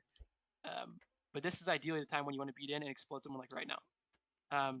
Because if you get the beat off a little bit earlier, you probably explode Ryan and manage to keep your Ryan alive, and that's the difference. Here, this beat is good. It's not perfect, but it is good, and it manages to trade your Ryan's out. So Mhm. you're gonna get that Ryan. Your Ryan's still gonna get bursted down. So not as good as it could have been, but good enough to maybe save you guys here. This Diva on an off angle is very, very strong. I like doing this a lot. Okay, so you guys do window through. They get through. They beat in. At this point, you don't really have anything to match it. That was good. I like that you guys did that. Yeah, it was good. We Um, traded it out still. Even if you lose this fight, it's not that big of a deal because you managed to trade 1-for-1. Every ult you used was a really good ult. This Yeah. fight, I like it. Let me just kind of look over one more time. So the beat in was really good, obviously, and you managed to trade someone off the beat. This is the most important part. If you're going to use beat to save yourself from a blizzard, that's fine. But if you just trade beat for blizzard, chances are someone's going to die because you get frozen. So you need to beat and trade somebody. So this is something that we did when I was coaching Malice. This is one of the big things we focused on in Brawl because we almost played Brawl all the time. Is our Lucio player, Angelic. Anytime he would beat, I would have him just yell someone's name that he thought was traded. You might have to repeat that. You're cutting out hella. So he would say like beating Ryan right now, and it'd be very loud, and everybody would we're on the 5,000 milliseconds again. Outbound packet loss rate 99%. Oh Oh, you're almost at my! 100. You may. Yeah, I'm going crazy. Anyways, That's insane. how much of that? What was the last thing that you heard me say? Beat, call target What when beat. Angelic would call. He would scream. So anytime, yeah, he would scream beating, and then he would scream whoever he saw that he thought was tradable, and he would make that call himself. Usually, if you're gonna, be at the beginning of a fight, Ryan is gonna be the easiest one to trade out in a position. But if you see someone else, the Lucio calls it. So he would say beating Ryan. Everybody knows we're trading Ryan with this beat right now. If we don't trade Ryan, we probably lose. So those type of situations, I just really like Lucio to call who you're trading, and you'll get value out of the ult. This mid-fight position is great. Your Diva, I really love this position here, where you're an off angle to kind of hold this choke. This is very strong. You window this out here, and this window is great also. It forces them to kind of push through. Your Diva has a really good angle to try and burst somebody down here. You force the beat out of them, and then this becomes kind of a messy fight. So worst case scenario, you lose this fight, and your window forced beat, which is a very, Which is way very good worth. trade for you So guys. good. Extremely good trade. Best case scenario, you somehow clutch and win this fight. But it's all kind of messy. Oh, pain. Yeah, so you do end up losing the fight, but you traded beat for window, which is very good. Super worth. And the cart was way back. You'll get to retake. You have Creolt. So I would like to see you guys do the same type of fight. Anytime you have one poke ult and Blizz, this is a very easy fight plan. Where you use the poke ult to make space, and then once you get to the next corner, you wall and Blizz, whatever you're seeing. We called that. And generally, if you're going to turn a corner in Blizz, the way I like to do that is just to wall like the back here instead of just trying to wall Rhine off. And I would just try and wall everyone off and then Blizz. But that's kind of a little niche. Okay. Nice. Window in, and they use wall and they use Creolt. So already you've forced this advantage where you guys have wall and they don't, even though you're equalizing Creolts. That's so huge. What is he doing? Okay. Oh, pain. Pain. That was a free The one fight thing if I I will blocked that. say is you'll run into this scenario a lot of times with good teams where they'll do the thing I was talking about, where you'll use a poke ult to gain space, and they'll say, hey, we're going to neutralize with our own poke ult. And in this scenario, most of the time, you're going to force either somebody out of position or you're going to force wall. And you'll have to learn to play around these advantages because otherwise you're just going to lose it. So the big thing that you have anytime you force wall is you have this obvious wall advantage. You're going to want to take space slowly and carefully so that nobody gets traded, and then play for your Mei wall. And just kind of set your Mei up. So here you have this.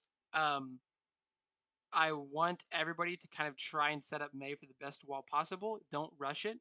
And know that wall is your win con if you manage to force wall with the poke ult. If not, it's going to be kind of a messy fight. Okay, that's interesting. And also know that you have, 11 seconds on wall. So be a little bit more patient with it, because getting a good wall is the difference between winning a fight with wall advantage and not winning that Even fight, regardless of depending on, Shatter, because there are 1,000 things that can go wrong in Brawl, so you can really lose every fight. But I'd pay more attention to that and be a little bit more patient. damn, I blocked that Shatter. We just win that You're point. gonna have to retake again. Sure. You have window. And the other thing is, I would say, if you, for some reason, don't have either of these poke ults, which happens maybe 1 out of 10 fights, just poke until you get baffled, or poke until you get this ult. Okay. It's really not worth trying to hard engage most of the time before one of these ults comes up, unless they manage to close distance for you, and then you can Blizzard a beat or whatever. But I probably wouldn't try and force your way through corners unless you have one of those ults, and poking for like 30 seconds will get you baffled, so it's not really a big deal. Okay. Okay, they wall, or sorry, you guys wall and they window. Okay, so you have to either window and stabilize this, or you have to just give it the space completely. Okay, you do manage to window and stabilize, but they managed to get some space off that in Blizzard. One thing I would say is I would try to do this earlier, and I would try and get in the habit, if you have window, of not trying to wall any window. Don't get your wall forced, because you should always be able to window for window equally. And if you do this, they'll probably be pushing off their window, and you'll get a way better wall here when your window comes up. So, That like, makes this sense. wall would be a lot easier to hit, probably. Maybe you split someone off as the Rhine's pushing in. Because 9 times out of 10, if they window, the Rhine is going to push in, and then your window is going to force them to push in farther, and then you get a really good wall if you're just a little bit patient. As long as your D.Va is in mech, and your BAP has window, then that's fine. If you don't have window or your D.Va's not in mech, then 100% wall the window and just run away, because you're probably not going to survive. Yeah. But just a little bit more discipline and trust there as you guys get used to that. When you get you guys a lot better walls as enemy Rhine is coming in. Kind of unfortunate. Ooh. Oh man, I love that. You guys are like, a lot of teams that I coach in low elo are like huge. Am I allowed to cuss? I didn't. You guys are like a high school team, right? Yeah, you're fine. You're You're go for good. it. The teacher You isn't here. guys are not pussies. Like, you guys are very, very alpha, and I appreciate that. Chad. Because most of the time I spend coaching teams is like getting them to alpha up and like not be scared. And this is one of the biggest examples of that, is turning mid fights. If you're down people, a fight is not lost. If you're down 4 people, then the fight is lost. Yeah. If you're down 3 people, the fight is probably lost, right? But if you're down 2 people, that's just 2 ults. 2 people pop Q, bam, you can win that Okay. fight easy. Yeah. And don't be scared to do that because People worst case equal scenario, ultimates. you trade ults out and you get a recontest, and they have less ults than they would have. So like here's what I want to talk about. You guys lose Ryan, and you lose your Lucio, right? So you guys, you're not actually down 2. You're down 1 because you managed to kill Bap, I think. But this feels like a losing fight, right? You guys effectively have 2 people fighting here, and then a Kree and a Bap are here, and your Ryan is in spawn. But just one Blizzard turns this fight around. Like, Yep. just do not be afraid to do this type of shit. And then you throw a bomb in, like, just 2 people press Q, and bam, you trade out Kree, you trade out Ryan. All of a sudden, this is a super, super winnable fight. Your Kree gets traded out, your Meg gets traded out. And so this is like kind of the worst case scenario of that, where like you don't even win the fight. Yeah, but we but still get to you regroup. force out ults, you give time for your people to come back, you have better spawns. Yeah. This is just overall a really good play from you guys. And so your recontest is going to be strong here. You're probably going to have to play for wall because you guys don't really have anything that strong. You can play for noon as well. Strong noon, strong wall. That's good. In general, what I would try to do though, is I would use the poke ult first, and then as you guys are taking space, at wall, and just be a little bit more patient with it. The only difference being like maybe if they ult and if they use something to match your noon, then you can wall it off, whatever. But I want you to be a little bit more patient with wall, as you guys are like, anytime you're using one ult and they're not matching it, hold your wall. Mm-hmm. Right? It's like right here, you use noon. There's no way that you guys die here, right? Nobody can burst you down. Yeah. Nobody's going to peek you because you're using Creole. So there's really no reason to use wall here, because you're just lowering your chances of getting a good wall. Now you can get a bunch of space off this, get the corner, give yourself better chances of getting a good wall. It'll be more impactful. Okay. Nobody really has any ults here. Okay, nice block. Oh man.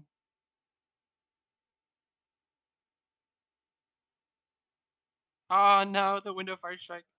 Yeah. Pain. You got a little bit greedy peeking the window, but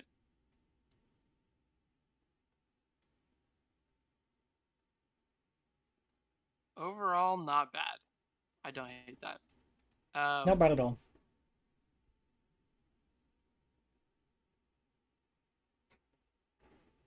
Patience on walls. Let me watch the attack. I'll go over the Cast attack a flank. little bit quicker because I kind of spent a lot of time rambling. So, I usually get carried away with Brawl just because there's like so much to this comp. Mm-hmm. Kind of a lot to every comp. But this is my personal favorite and the one I spent the most time watching. So there's a lot of moving parts. And ults are very important. All that nonsense.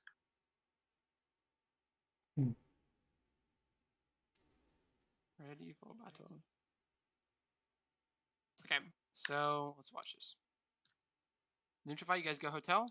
That's not bad. Okay. Both walls are traded out. Your BAP is walled off. Yeah, you guys got exploded. I don't really like hotel that much, just because their opportunities for walls are a lot better than your opportunities for walls. You guys kind of experienced that here. This wall right here is really powerful if their mate's paying attention. Your BAP will probably get caught out here. And best case scenario, your lamp gets forced. Worst case scenario, you die. Other thing, as you're coming out here, there's a really strong wall for them, really weak wall for you. And just in general, I don't like it that much, because you're just going to kind of get bad walls. Like, even the best Mei in the world is going to have trouble getting a good wall as you guys are coming out of here. And wall is just so important in the neutral fight. That's really important to play around. Makes sense. Now, the one exception to that would be a Kree flank. So if you want to do this, and then as you go into hotel, you wait a second, and then as you guys push out here, Kree pushes out this way, and you look for a 2-tap on somebody. Bap is right here. Bap is either going to be up here or he's going to be up here as the Ryan is matching him. So this is strong. If you're ever going to go hotel, this is probably what I would do. Otherwise, you're kind of just giving yourself a bad wall, and there's no real reason to do this besides to give you a Kree good angle. Now, if you guys come out here and your Kree comes out here, the roll, you can definitely get a headshot on Bap or headshot on Kree, or you can roll Flash Fan, whatever. And this is a completely different story. And I would just kind of look for that more. anytime you have the opportunity to flank, it's very, very strong. Especially in neutral fights. Yeah, that's right literally down game. ults, Like you that's need to make fight plays. winning difference. Like that makes a huge difference. That angle's insane. All right, you guys are playing statue normally. Okay, good May position here. He's gonna get a good counter wall. Did our lamp get forced earlier?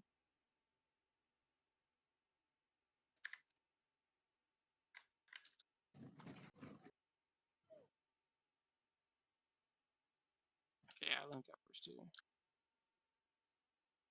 Yeah, so our lamp kind of gets forced early.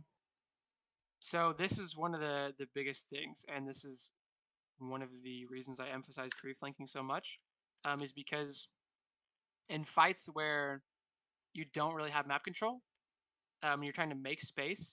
In this wall fight that happens almost always, their Kree is going to be able to shoot and do things, and your Kree is going to be stuck out of the fight.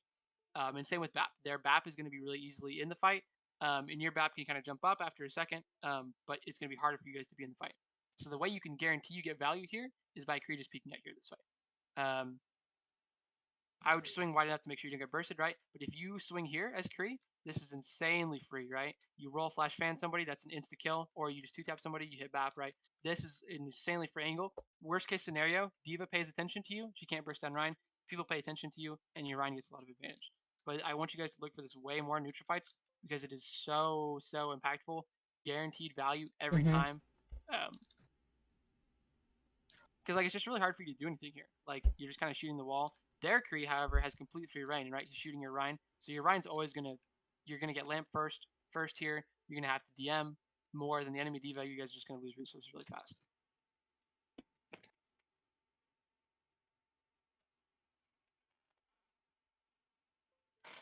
Okay, you guys are coming up on window. You guys also have ult. So you guys have ults to make space here. Okay, nice block. Weird wall from them, but you have wall advantage coming up here. I want you to speed in now and use a nice poke ult. The only other thing is, again, like, if you're going to use the poke ult, be a little bit more patient with the wall. I would rather you have wall here and, like, be able to do something with it. Yeah, that'd be a super good position to have wall. Yeah, look at this. Guaranteed value. Kree flanking, forced your ice block, right? He has an ult here. It's extremely strong. This setup is just, like, it's 100% more value than standing with your Rhine almost every time. And that's what turned the fight for them here.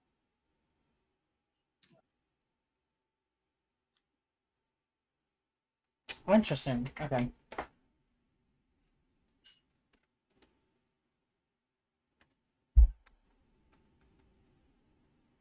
Guys have window and Blizz.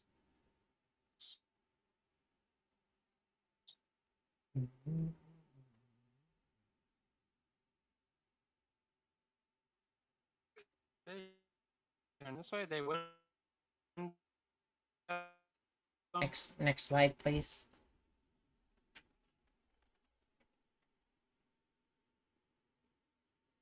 You just cut out for the entirety of that. Next slide. From them leaving their What I spawn. would do again is I would oh no. Okay, I think I'm back. What did I say last? They were walking out of their spawn. Yeah. Okay. Here. Anytime you're going to walk in, and you're not going to use the window first, you have to be ready to match window, or you have to be ready to walk away. And I want you guys to really consciously plan this before the fight. Are we going to match the ult, or are we going to walk away? Because if you don't do either, you're just going to lose most of the time. Matching is completely fine here, especially if you get a good wall. Walking away is completely fine here if you can manage to bait. It's a little bit more dangerous here, just because it's really easy for them to get a good wall. That would make it hard for you to speed away. But you don't do either, you're just going to lose. Almost every time. Okay, you do turn, though. Nice. Nice. Great. That was really well executed. I like the way that you're blizzing a lot. Yeah, the blizzards are really good. Do not be afraid to do that. That fight looked lost. Your diva literally got exploded out of nowhere. But you can just like one person. Doesn't matter if 5 you know, people are you just press stunned. that one ult, and all of a sudden it's a completely winnable fight. Okay. Now, who pushes cart is kind of an interesting question. In general, Yes. you've got 3 options. These people should almost never be on cart. It kind of depends. It's very, very situational, but most of the time, if we need to speed out for any reason, our Lucio stays here, obviously. If they have any good ults that Diva needs to eat, right? If they have this, I would say any 2 of these, our Diva cannot be on cart. In this case, it wouldn't be that bad for a Diva to be on cart because they don't have any of these. So we don't really need to worry about that. Our BAP has window. Okay, that makes sense. But this is kind of really situational. It's just kind of up to how you guys feel about it. Yeah, that would have Personally, actually made more sense. I don't mind Diva on cart, especially on high ground maps where it's really hard for. I mean, it's not that difficult for these people to get high ground, but it's a little bit easier for her to kind of contest multiple things at once. But it's not that big of a deal as long as you don't go crazy and try and take fights here. The other thing is, if you're playing like a longer map, on this map it's not really that obvious, but if you're ever playing Brawl on like Eichenwald or something, generally I like Lucio to be on card a lot more on those maps because there's a lot more distance and BAP poke is very good. And Diva's poke is not that good herself, but her ability to deny poke is really good. So on maps like if you're ever on like Eichenwald second, on like the really long sightlines on that map, I like to have my BAP and my Diva kind of be with the team as much as possible, my Lucio on card, just so that they can poke and they can contribute to that. But it's not that big of a deal. Okay. Turning corner here. Ooh. Interesting. Did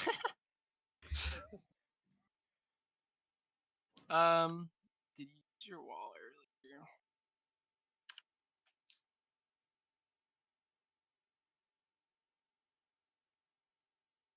You did.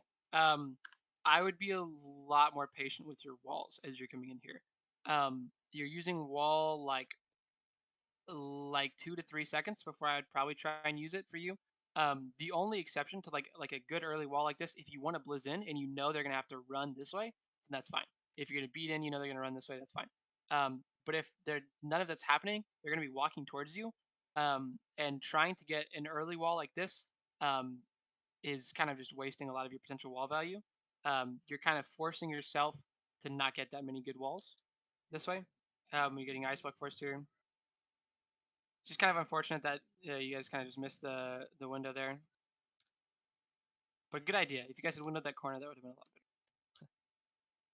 better. No salesman here, but I don't really have any specific thoughts on Okay. what he like might this. want to ask. Now, the one thing I really like about this. Okay, nice. Okay. Big. Awesome. You see what their issue was there? They did the same thing that you guys have been doing a lot, where you guys come out with the poke ult, and they need to, if they're going to not give up the space, they need to match it immediately. And they wait, and because they wait, Lucio's over here, Bap is over here. These 2 people are in, they're inting, and you already got a lot of advantage out of zoning people out of this poke ult. And so they waited too long, and you're just going to win this fight. That's very big. Okay. They turn this fight. You guys will try and turn the fight as well. Oh, nice. Okay. That was really close. Really well done, though. The beginning of this fight is amazing. Let me just do this. So this part of the fight is amazing. Your guys' entry is great. You kill the Kree, you zone her, you're probably going to force the May Ice block. Now, they're down 1 person, and they ult 2 times. So 2 ults for 1 person, they now have advantage here. You're going to have to use 1 ult to equalize, or 2 ults if you want to get advantage back. Now it's 3 ults, and 4 ults. And you guys managed to beat, and you bomb, so you invest everything as well.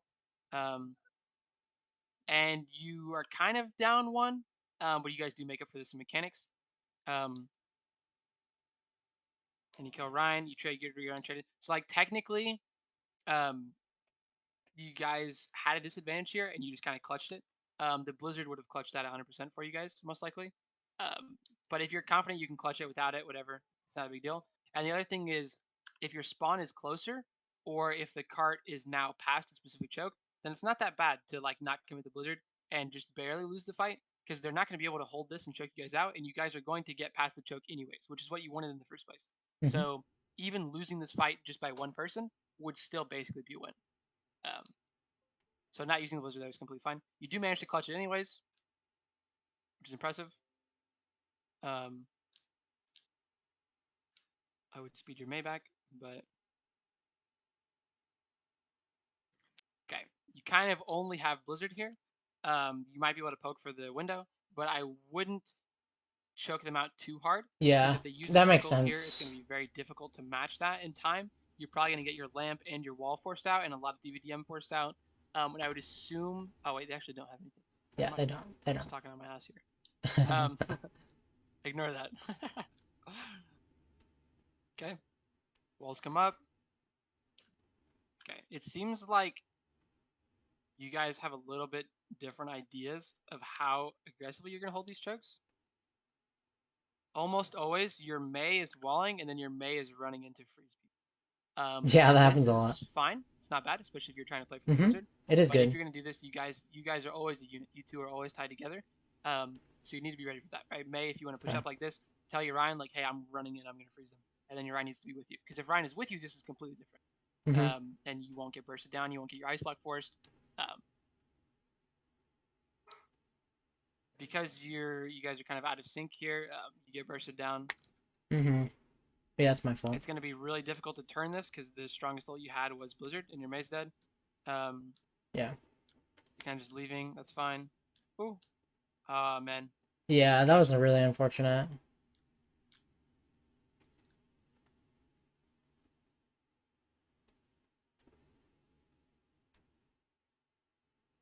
But yeah, I would generally, the way I would have done that there also, like you guys were like 80% to a window. I would have just poked around this corner until you got a window and then used that to get speed. Yeah, that makes more I sense, generally actually. don't like to try and blizz if you haven't set it up with a poke Mhm. because it's really hard to get a good one. It is. It makes sense. It just kind of makes it a lot more difficult.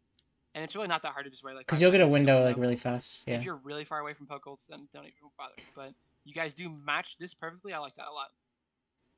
Oh, that was so well done. Nice. The shatter too. Oh, the Blizz gets eaten. Pain. Okay, so the beginning part of this fight was really well done. Mhm. You call high noon into had Blizzard. more ults than you going into it. Let me look at it. So this part, the window, you guys immediately knew. This is great. You guys completely neutralized the window, and your noon is the only thing that's getting value here. Now, again, the wall is kind of really early. I want you to not use the wall until you kind of close distance a little bit more, and then use the wall. These walls will be a lot more value if you just have a little bit more patience. It's just because you guys are kind of in the poke we have so much pressure, we're not going to die, and they're going to have to back up anyways, you know? Because it's going to be a lot harder to get good value out of it. Now this here... there's no reason to rush it. We'll have tempo. The Blizz gets eaten. And if they try to push back, then it makes really more sense to use second. They kind of had more ults than you. I might have committed the window there, but it kind of depends. It's not that bad to have window for next fight. So yeah, that's it. Exactly. That's fine. Not a huge deal.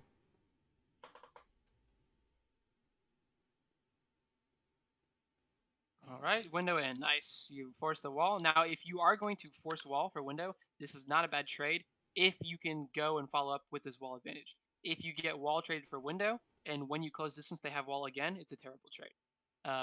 So this trade is something you really have to pay attention to. Anytime you see wall go down, you need to rush kill somebody with the wall. Okay. And get value out of your wall. So in that case, you would want to like go really fast and get a good one. The obvious difference would be like if this was this choke, you trade window to get through this choke, that's fine. But trading window to get through this corner, like this isn't like an impressive corner or anything. It's not worth wasting ult just to get through. And again, the ult, like these walls are kind of like really, you're a bit impatient on them. I want you to focus on like being a lot more patient with your walls, and getting high value out of everyone. That's a really big shatter. Oh. Pain. The other thing is wall is really useful to set up your Blizzard. And you're kind of getting your walls forced out at the beginning of every fight, and it's really difficult to set up your own Blizzards. So it's sometimes difficult to get value out of them. Nice bomb. Bomb is extremely powerful mid-fight. Part of the reason why I hate using it in the beginning of fights, if everybody has all the resources... Because mid-fight you can stabilize really easily. Maybe you force like a wall or some rank by using shield, it. but that's not worth as long as you don't get now, rolled out of people it. have burned all the resources. Bomb is very huge. Yeah, exactly. It's an extreme wild card. Oh, do you guys lose this fight here? Caught me off guard. Yeah, we lost. Yeah, we do. I like the bomb though. Yeah, you guys are like 5v4 him. I assume you guys lose that. Yeah. Key takeaways, I would say, in neutral fights, really focus on flanking and abuse the enemy BAP. He should like consider like leaving the scrim. It should be that bad.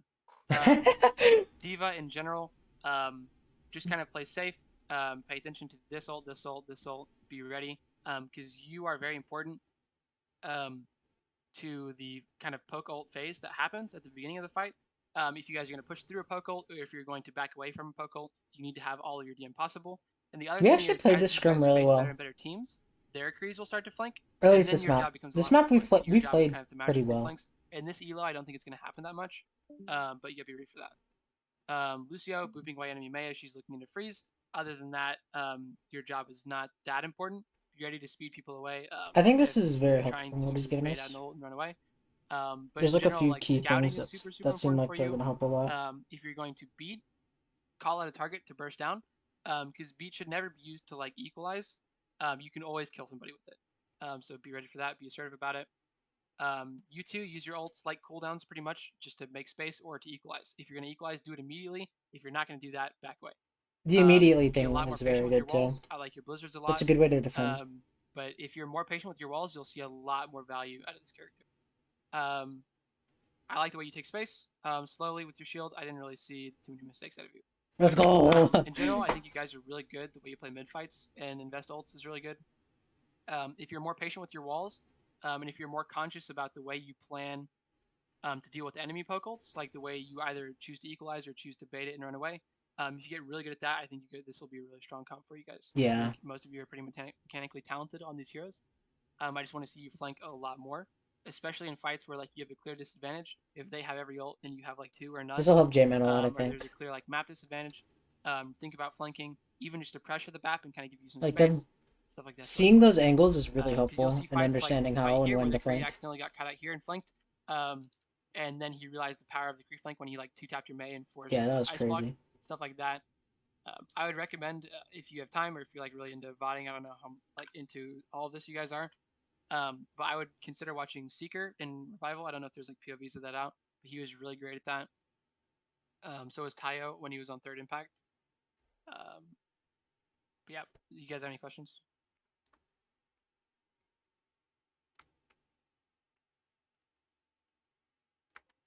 All right.